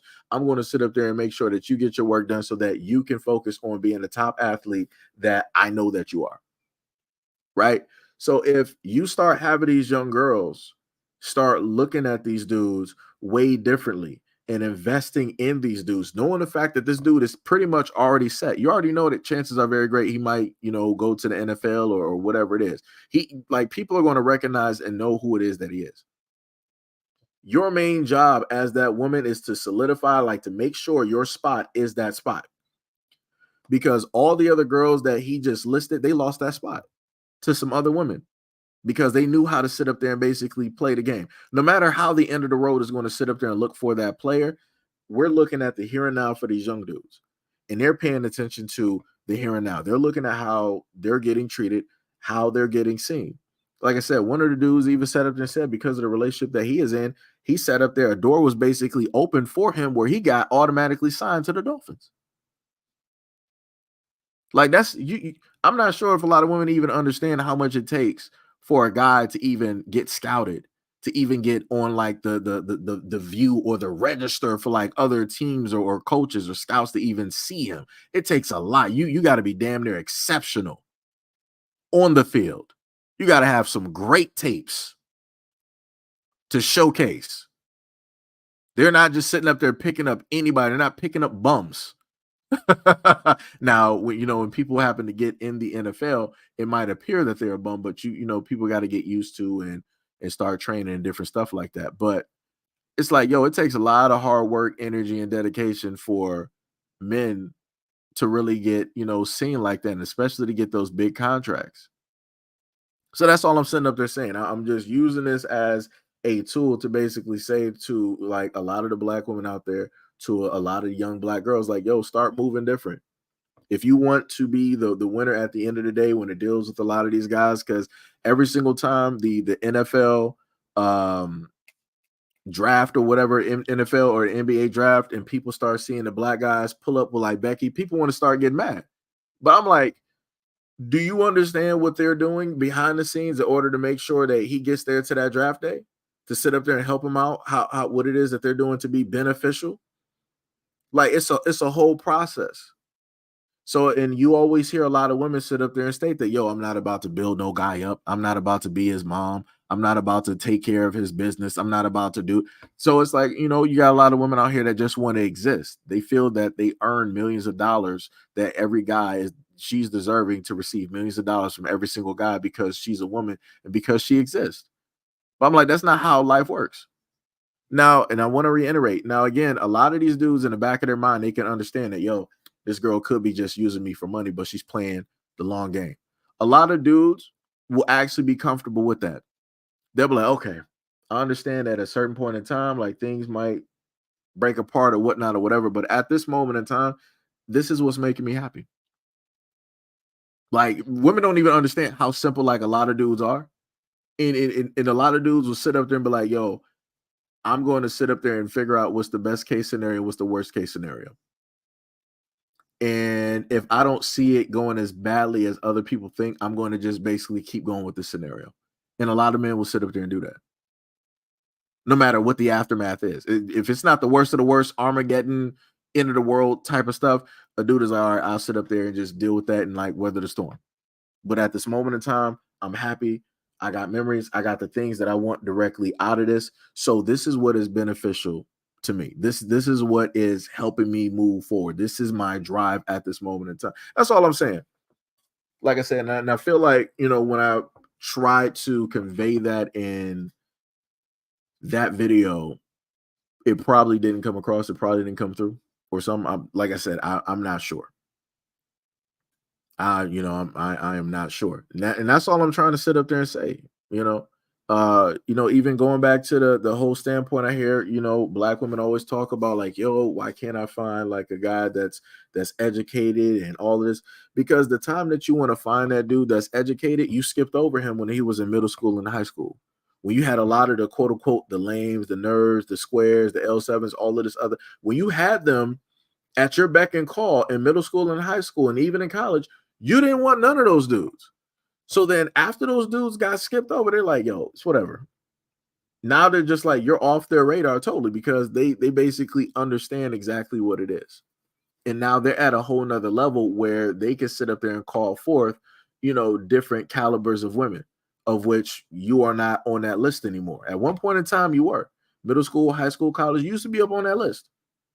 But you didn't want them, in a sense, during that time. And, you didn't want to do anything to, in a sense, be beneficial to the growth of that guy during that time. So it's like, guys are going to try to, try their best to go for women who are going to be an asset. Right? They're going to go their best and try to get a woman that's going to add on to whatever it is as a man that he is establishing and or building. Like if you got a woman out here that is very good at, if she got like a business degree or something like that, all right, I could sit up there and like slide you into like a management position.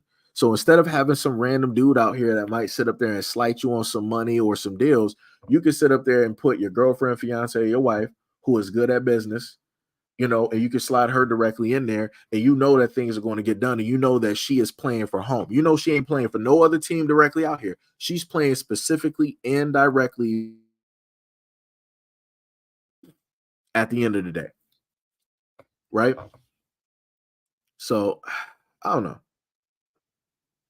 I don't know. It's, you know, it just gets to a point where, you know, I understand that a lot of people will get emotional about certain things, and they'll focus so much on the color spectrum, but they won't focus on the human aspect. You know, what was it? Like I said, reciprocity. Yeah.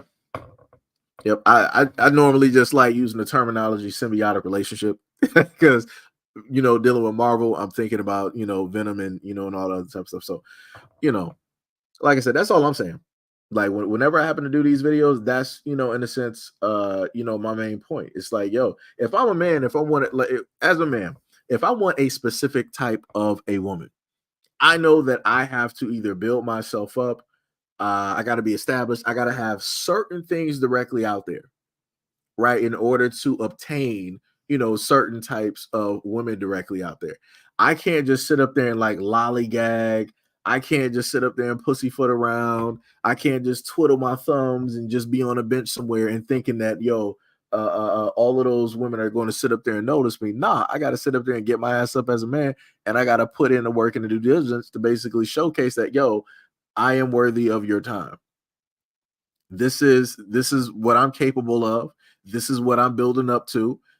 This is the established dreams that I've already had, and I've, you know, brought those into fruition, right? And these are the other dreams and or aspirations that I'm working on, bringing those further into reality, building a full-fledged big picture that people can sit up there and see. You can follow step by step, look at what it is that I've done, how it is that I felt, how it is that, you know, I switched trajectories, you know, from point A to point B to point C to point D, and, you know, facilitated things by myself.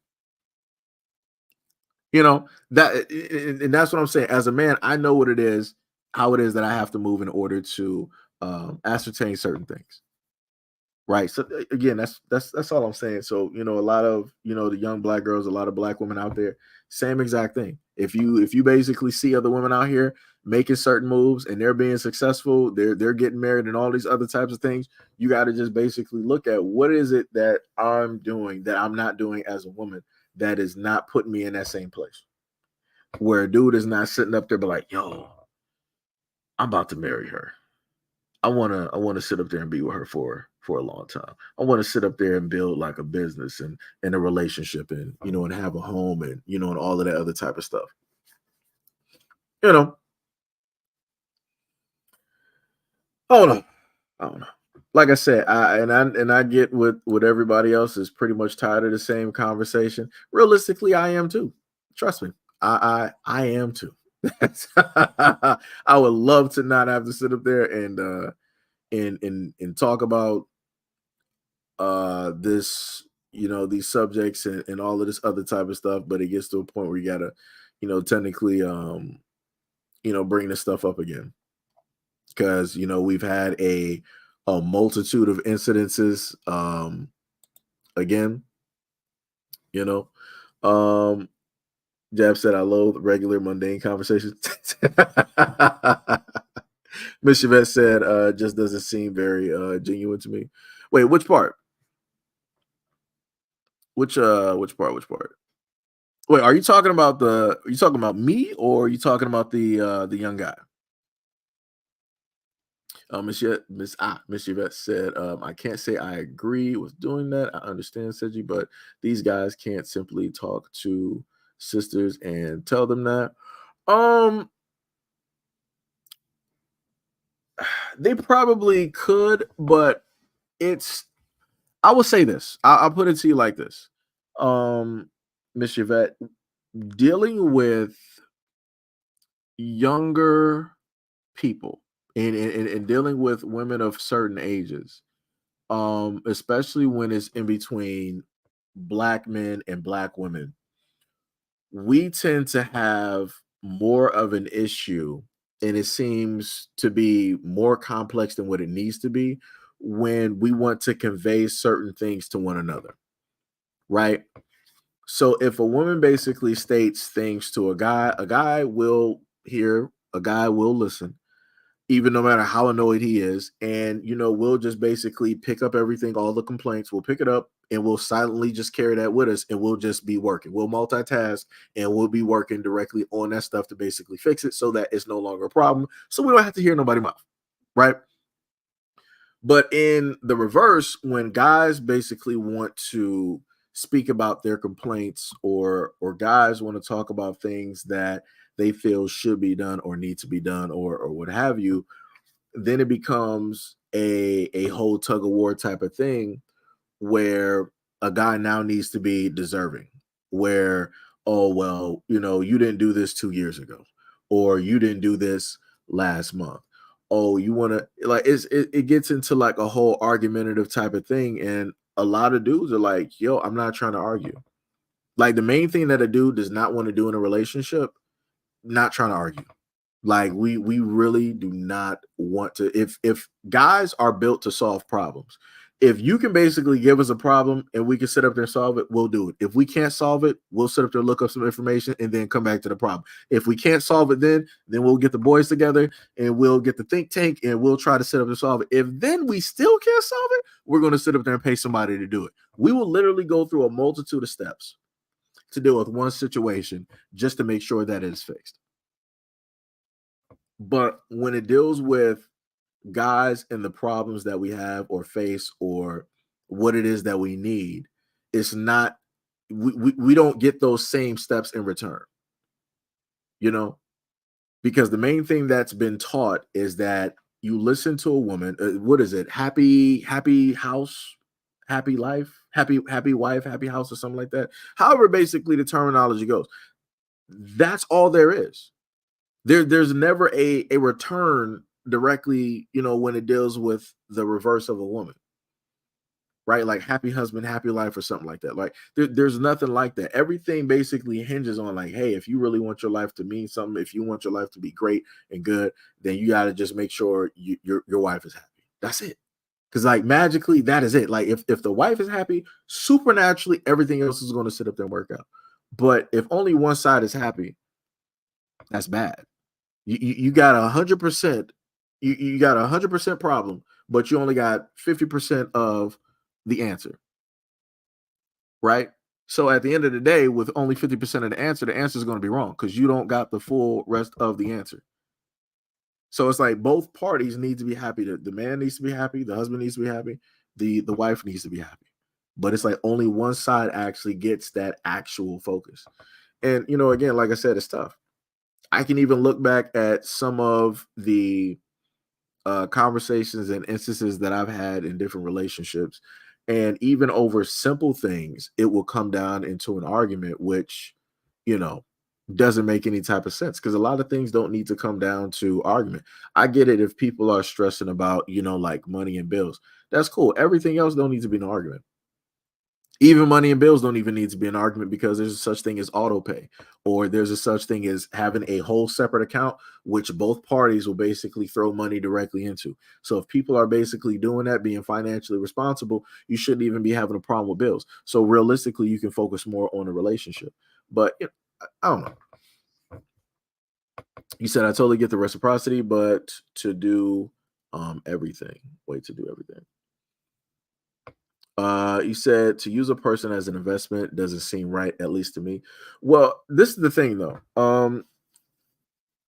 That I'm not sure the correct terminology to basically use. But for me, I'm just only going to use myself as an example, only speak from my perspective. As a guy, I already have the expectation and I already understand that as a guy, your usefulness deals with what it is that you can provide directly to a woman. So that's money, that's, protection and, stuff like that. And your life, right? Because if you as a guy cannot, in a sense, give any of those things, your life has no value to a woman. Right? No woman out here is going to sit up there and deal with a guy who can't provide, who can't protect, who quote unquote won't give his life directly, over, right? So for guys, in my perspective, from my understanding of looking at a lot of things, a lot of value comes in when it deals with the money. Looking at divorce, a lot of women happen to file for divorce. 70 to 80% of the time, women are the main ones that file for divorce. All the rest of the percentage that is not listed, that will be men, right? And the main thing that comes directly from the divorce is not trying to, reconcile with the guy or try to figure out a way. It's like, nah, okay, give me that money. I was here for X amount of years, so I deserve X amount of money from your Social Security. I deserve money directly from whatever retirement that you have. I deserve money from whatever investments that you have. If I can't get if I can't, get a place to live automatically, I want the house. I also want the car. Like, it's that type of deal. So it's like, for me, it's, looking at it, it's like it's tough because it seems like as a guy, other than those things, you don't even have a value to women realistically. And I'm not sure if women can actually like understand that, right? Because women are the life givers, right? Women give, life directly to the planet. You got a very, very important role, a very sacred, a very important role that only you can sit up there and do. Like women, you know, um, how to sit up there and put it. So men can sit up there and build, right? Men can build, men can put together the houses, the roads, and all of these things. No appreciation. No appreciation. Men can sit up there and build and protect, and they can provide and do all of these things, even with those things that I stated that no woman is going to automatically take a man in if he's not able to do those. Even when you do have men that are able to protect, provide, and be there for a woman financially, changing her life, men are still unappreciated.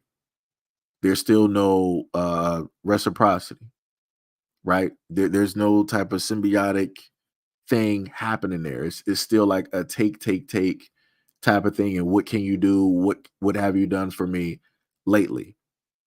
Type of deal, right? Wait, which them? Let me see. I'm learning a lot by talking with them. Uh Miss Yvette said, I hate the saying happy wife, happy life. Tim said this is complicated for no reason. Yep. Miss Yvette said many women do and are okay with building with a man. That's a few. I'm just going to be honest with you. It's a few women out here that will actually build directly with a guy. A lot of other women, at least from what I'm able to view, right? And this is going through all of social media. This is going from TikTok. This is going through IG. This is going through YouTube channels, looking at podcasts and all of these things. What I've learned is that a lot of women who have been hurt, who have gone through a lot of relationships, they will give out certain information from that specific hurt. So if they were dealing with a guy that wasn't no good, that wasn't building, that wasn't financially secure, he didn't try to level himself up and educate, he didn't try to move forward, and he's not a good father and all of these things, a lot of women will use the information that they have and it will be wrapped in hurt and they'll deliver that to other women. So you're automatically, giving people a broken product. You're automatically giving people fractured and broken information. So even though you got a lot of women out here that never went through having a jacked up relationship, you got a lot of women out here who never went through, the father ain't this and ain't that, and the husband cheated or the boyfriend cheated. You got a lot of women that ain't going through that. But because another woman told them this information, they automatically are going to side with somebody that looks like them, that talks like them, acts like them, be like, yo, if this happened to her, this can automatically happen to me right now. This can happen to me right now at any given moment. Any and every man could literally sit up there and do this to me. So they automatically got that instilled and they're carrying the information as if it's automatic fact.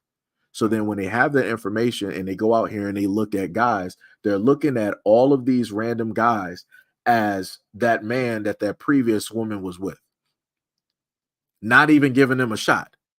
So if a woman out here is saying like, ain't like all of these guys out here, they ain't shit, This is how I got treated as a woman. This is how I sat up there and got left. I got left holding the responsibility.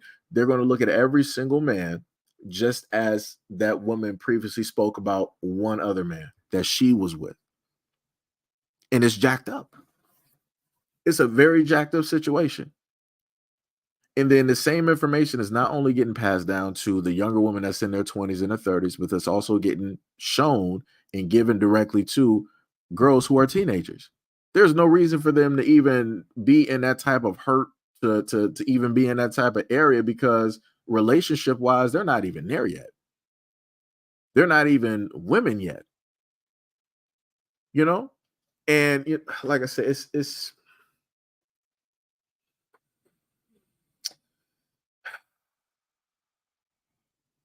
a lot of things are messed up. A lot of things are messed up. Light said, but that depends on the woman when it comes to building. Yeah, yeah. And like I said, I'm not sitting up saying, again, let me just recorrect myself. I'm not saying that you don't have women out here that won't work with guys. You do have some, but it's not a lot. You have a lot of dudes that will sit up there and do the work to actually build themselves up. This is how we have the world that we have.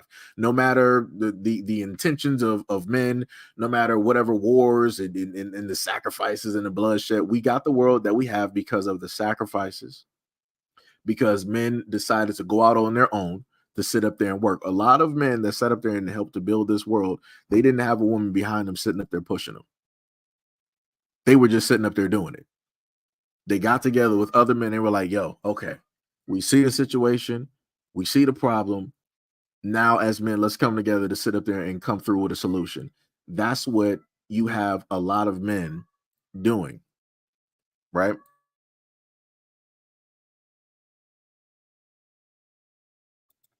I had to mute myself because my cat was back there crying.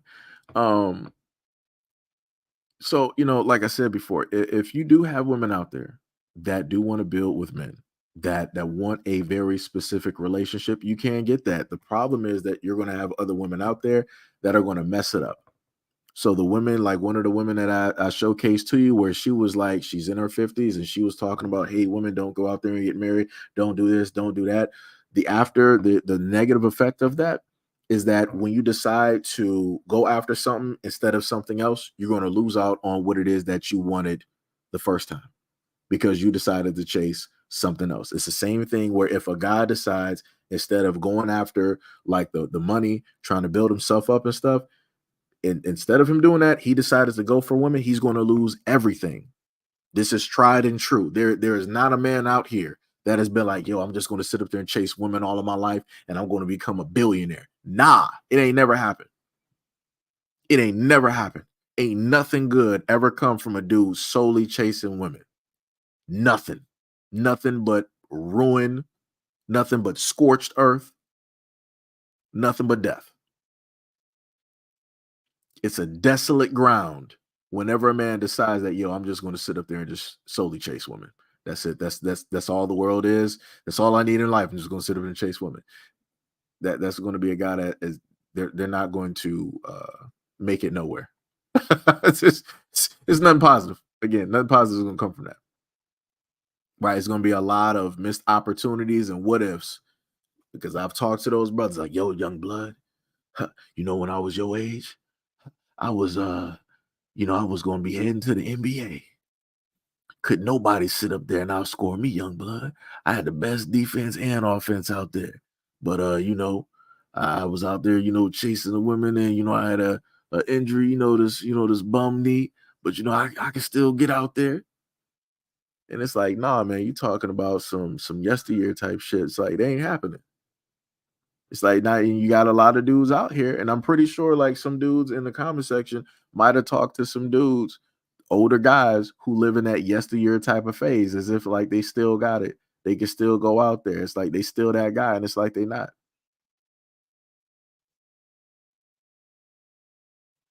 They live in a dream that they never made. Like, it's crazy.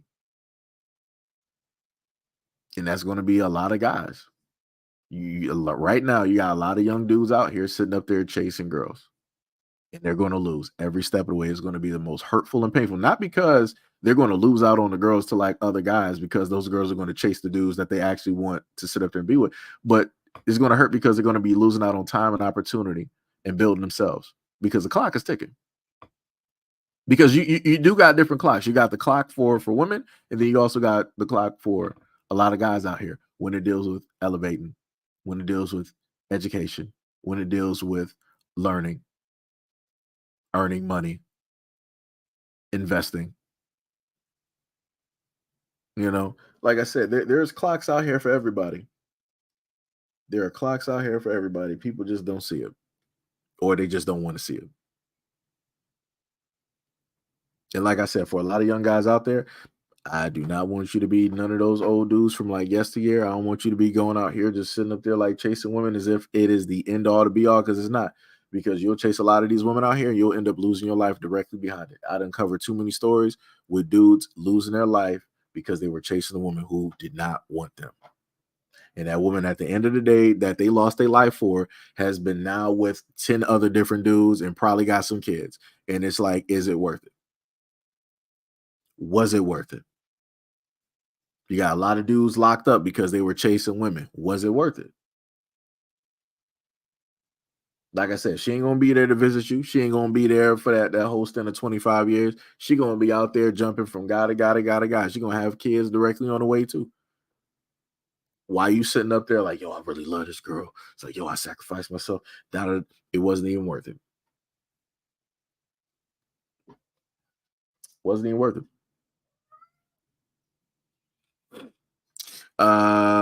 Jab said exactly, bro. Recruit into the nigga ain't shit club. Yeah. Said, how can you chase a woman and chase your dreams? Yeah, you can't. You can't. Now, if you're a guy that's basically you're going after your aspirations and your dreams, and you just so happen along the way, you happen to see like a woman and she's there and she is fine with going along with you directly on that, then that is what it is. You didn't chase directly after her. She saw your intent. She saw what it is that you're doing or building up to. She can see, like I said, women can see certain things in guys, right? And a lot of women opt to get away from the positive things that they see specifically in certain guys, and they want to magnify and look at the bad things or whatnot, or the mysterious things in other dudes. So this is how a lot of young girls and women happen to mess up, their potentialities for great, positive, stable relationships, because they opt to look for other stuff. Like I said, every woman that was with Future, they were looking for the wrong things. Every single woman that was with Future was looking for the wrong things. And every woman that might have had a shot with Russell Wilson was looking for the wrong things as well, because they opted not to be with him. Even still to this day right now, somebody like Russell Wilson is still getting called corny. He's still getting called lame. He's still getting called everything negative directly under the sun, but nobody wants to sit up there and call him a great father. Nobody wants to call him a great husband. Nobody wants to call him a great provider. Nobody wants to sit up there and call him an upstanding dude. Like, it's crazy how it works.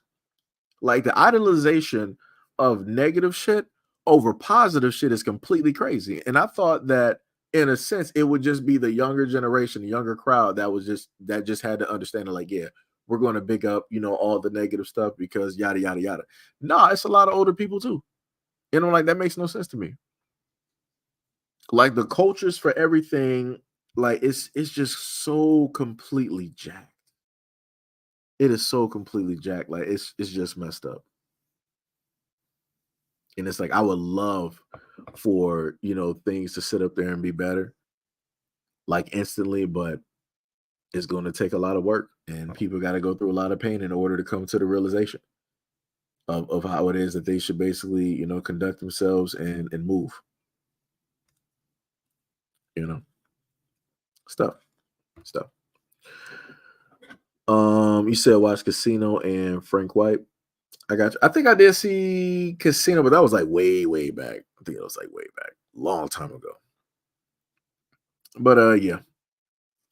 Yep. But shout out to everybody who made it this far. We've been up in here for about like 2 hours and 23 minutes. Shout out to y'all. Much love, respect, and appreciation to any and everybody that's, directly in this live stream at the moment in time.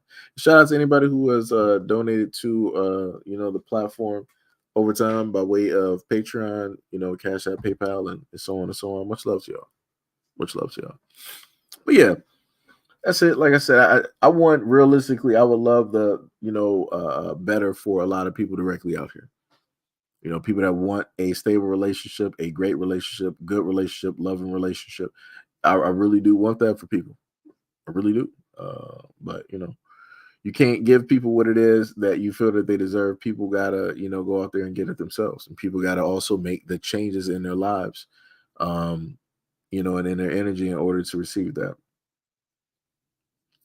So,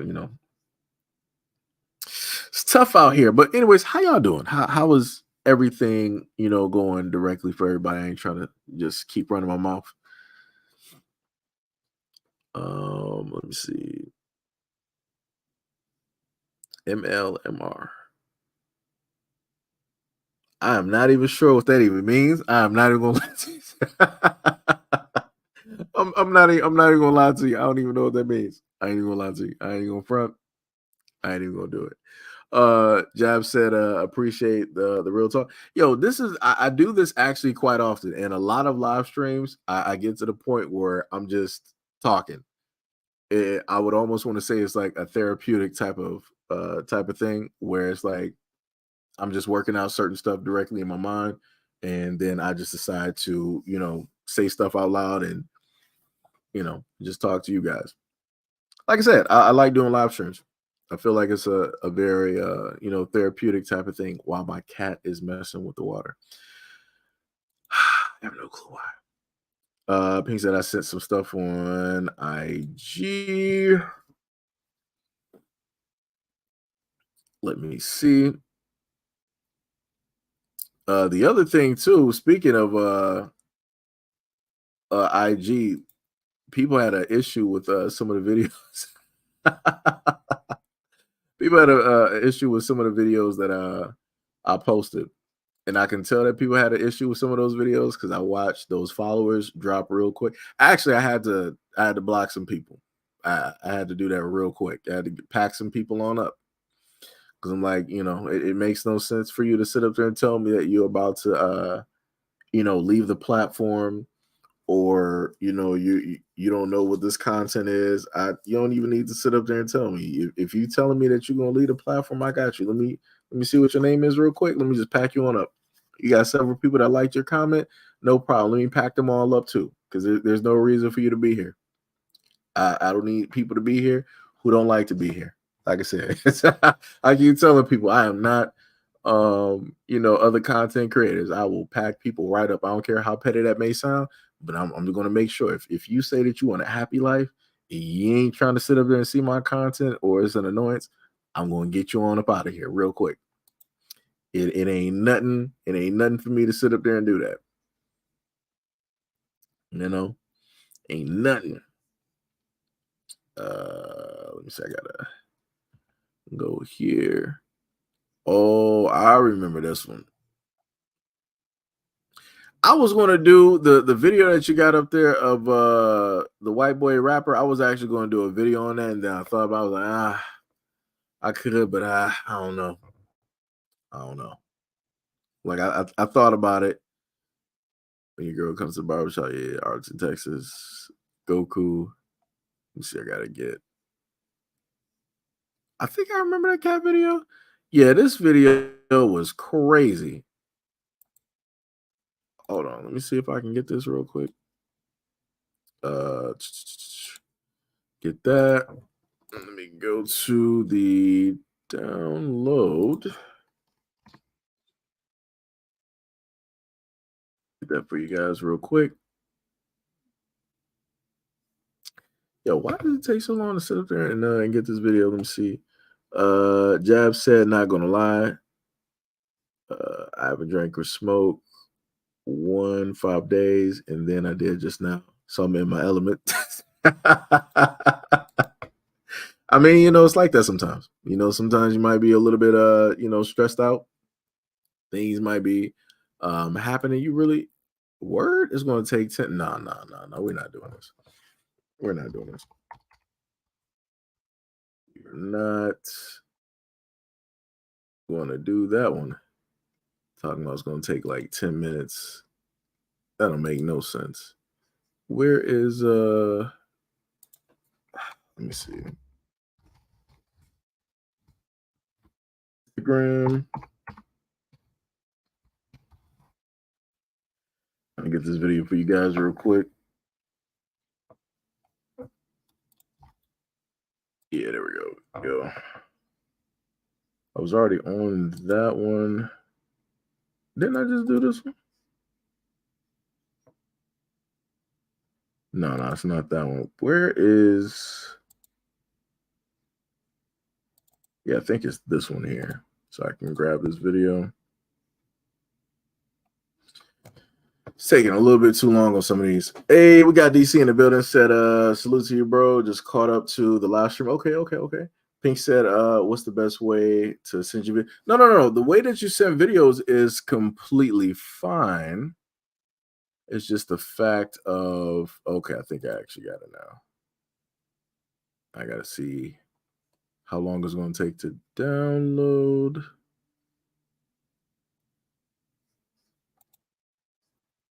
Come on. They playing me right now. I used to automatically have this stuff.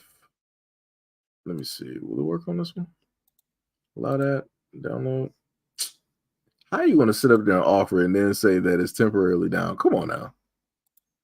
Who did this? Let me see. I might just have to sit up there and let it. Oh, wait. Is it going to do it now? Oh, that's crazy. This is worse than like download times on 360. This is crazy. It's like the moment, like I'm not sure, like, am I the only one that realizes this, but it's like the moment in time that you really want to do something and you have something like planned, magically time is slow, or magically things are not going the exact way that you expected them to go. Because I know that if I decide to share it, yeah, I'll just cut that one. I'll just do the screen share. I'll just do it that way. I think that'll just be a better way.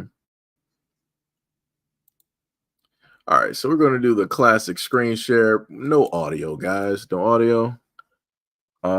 Presentation. Screen share application.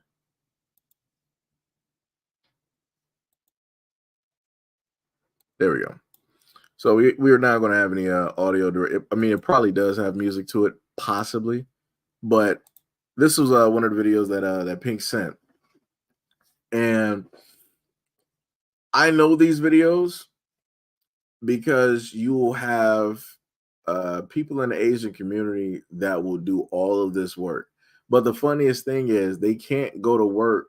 Like, a lot of them work like corporate jobs and stuff. So they can't even keep in these hairstyles working at a corporate job. They're going to have to just wash out and take this out.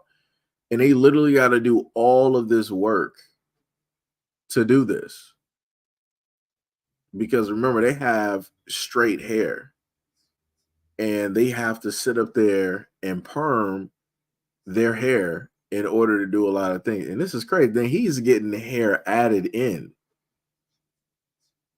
That's a lot of work. That's crazy.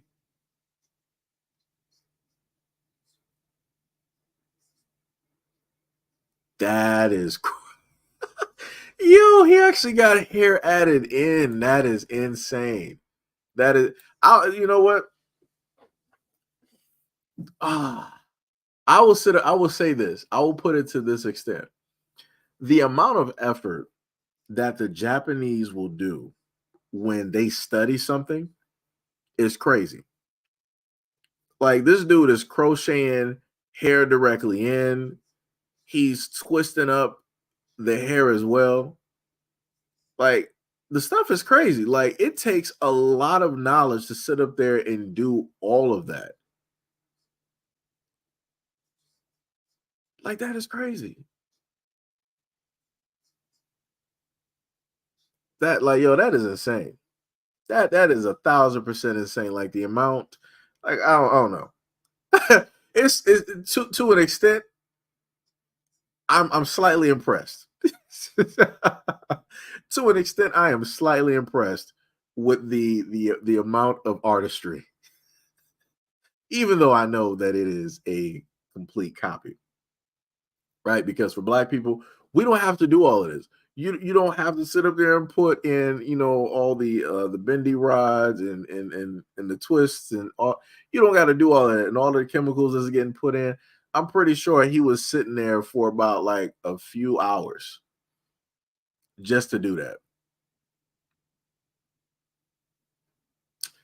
I don't know. I'm getting to the point where I'm not as offended. I'm more so impressed with the amount of hard work and energy that people want to put in just to sit up there and get a hairstyle that Black people can naturally just do in like less than 15 to 20 minutes. Like it's crazy. And it's crazy. King Black said, "Good morning, yo. What is up, brother? What is up? What is up? What is up? I thought you was gonna be asleep for a minute. Ah, yeah, but you gotta wait. What is today? A weekday? Yeah, you gotta get the kids up and whatnot. I forgot about that. Yeah. Miss Yvette said, you just got the still face. Like, what is this? Hey, it be like that. It 100% it be like that. Like I said, it's crazy though. It's crazy how that works out. So let me see. Let me roll over to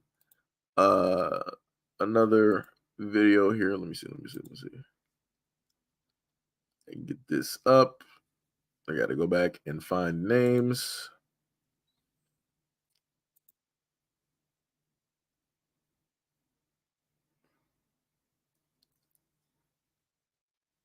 Oh, that's crazy.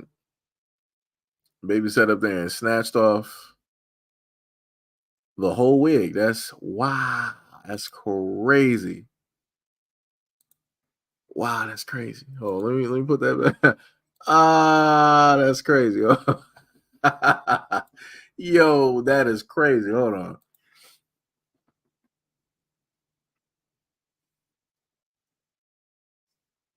Yo, snatched off the whole thing. Yo, that is crazy. I've had those moments too. Being out there with friends, you just sit up there on the escalator, y'all see something, you just sitting up there like falling over on the escalator. It's like, that's crazy. Man. It had to be, I almost want to say like this had to be a prank type of thing. But there have been instances where kids will sit up there and snatch like the wigs off of like their grandmothers and stuff. So, man, that's tough. Oh my goodness. Oh my goodness. Oh my goodness. So, one video, because we still got a little bit of people here at the moment. So, I'm not sure because I do got a video I'm going to do a little or bring up a little bit later. There was a young brother who sounds like Miles Morales. If you don't know who Miles Morales is, it's Spider-Man, right? The Black Spider-Man. And he ended up going through something, right? A situation where he was robbed and he got online and he was trying to explain it to people. And, you know, when he tried to explain this directly to people, nobody was, in a sense, taking it serious. Like this dude is, you know, coming, you know, directly to his fan base and letting them know, you know, real life type of stuff. So what I'm going to do is I'm going to play the video and let y'all listen to it. And then, you know, we're going to, you know, have the conversation. You won. You won. You won. As you guys know, last night, I got fucking robbed. Fucking robbed. I'm gonna try to do this in one take because I'm really angry right now. I'm really fucking angry right now.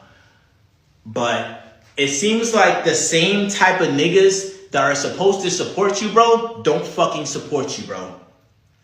It be your own fucking people, bro. Your own fucking people fucking with you, bro. Your own fucking people fucking with you, bro. And I'm really trying not to dislike certain types of people, bro. I'm really trying not to, bro. But literally, I cannot do this shit no more, bro. I'm trying to be the best streamer for you guys, bro. My dream is to be one of the best content creators. Do YouTube, do Twitch, do all this fucking shit, right? And I can't fucking do that when you guys are fucking with me every fucking time I go fucking live, bro. Every fucking time, bro. Literally, bro. I'm sorry. Y'all don't.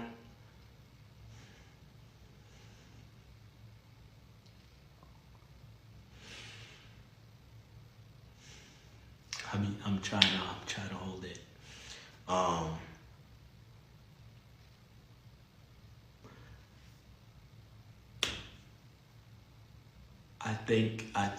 think y'all, bro, that the ones that support me, bro, that got me out of being homeless, that brought me to where I am today, bro. But like, I don't know if I can keep doing this shit, man. I don't know what I'm doing to get all this hate.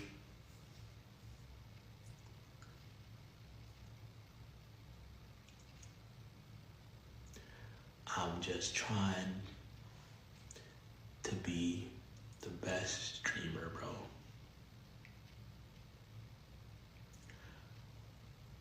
I'm trying my hardest, bro.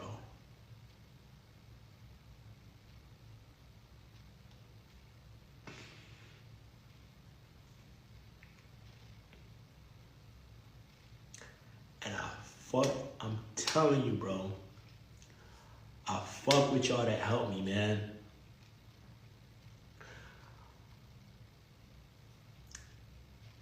But I don't think I can take this shit, nigga.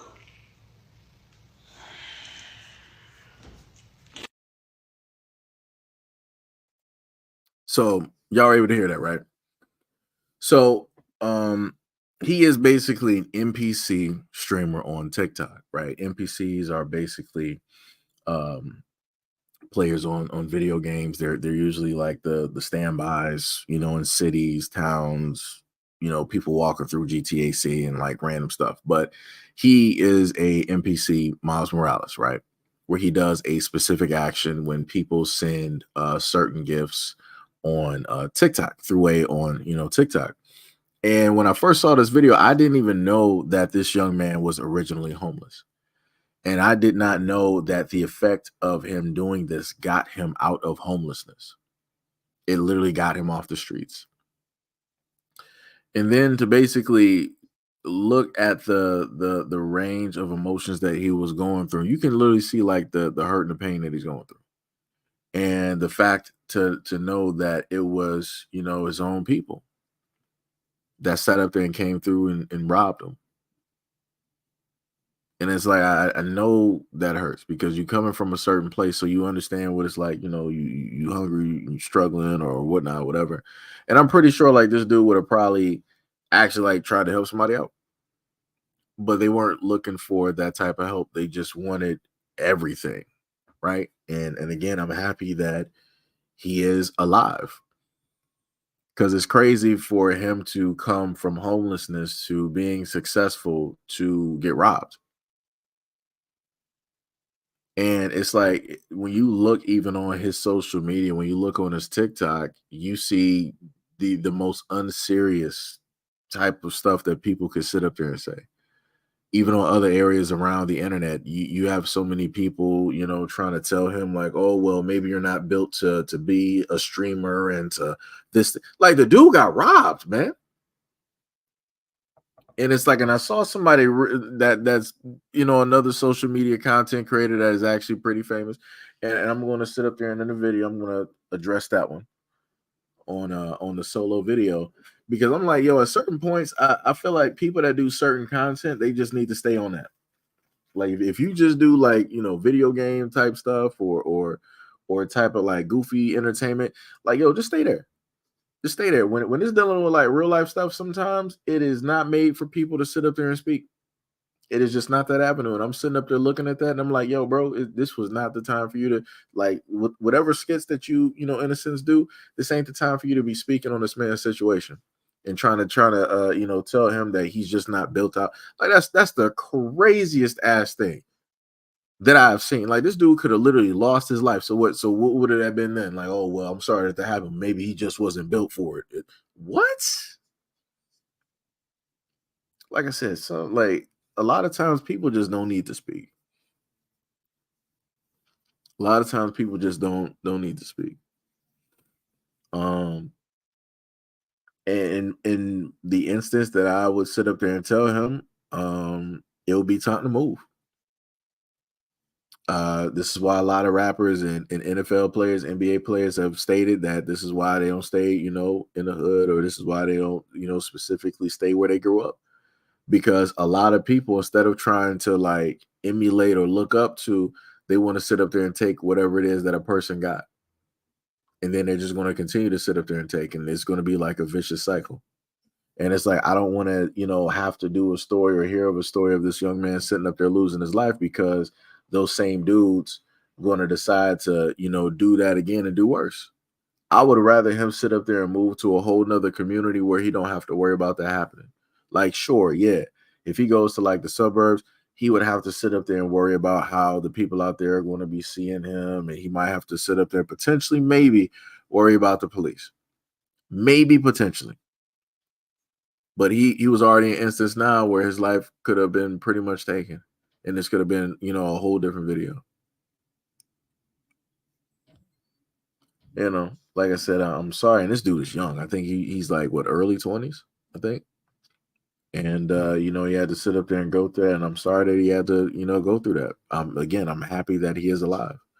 I'm happy that he still got his platforms. I'm happy that, he is as successful as he is.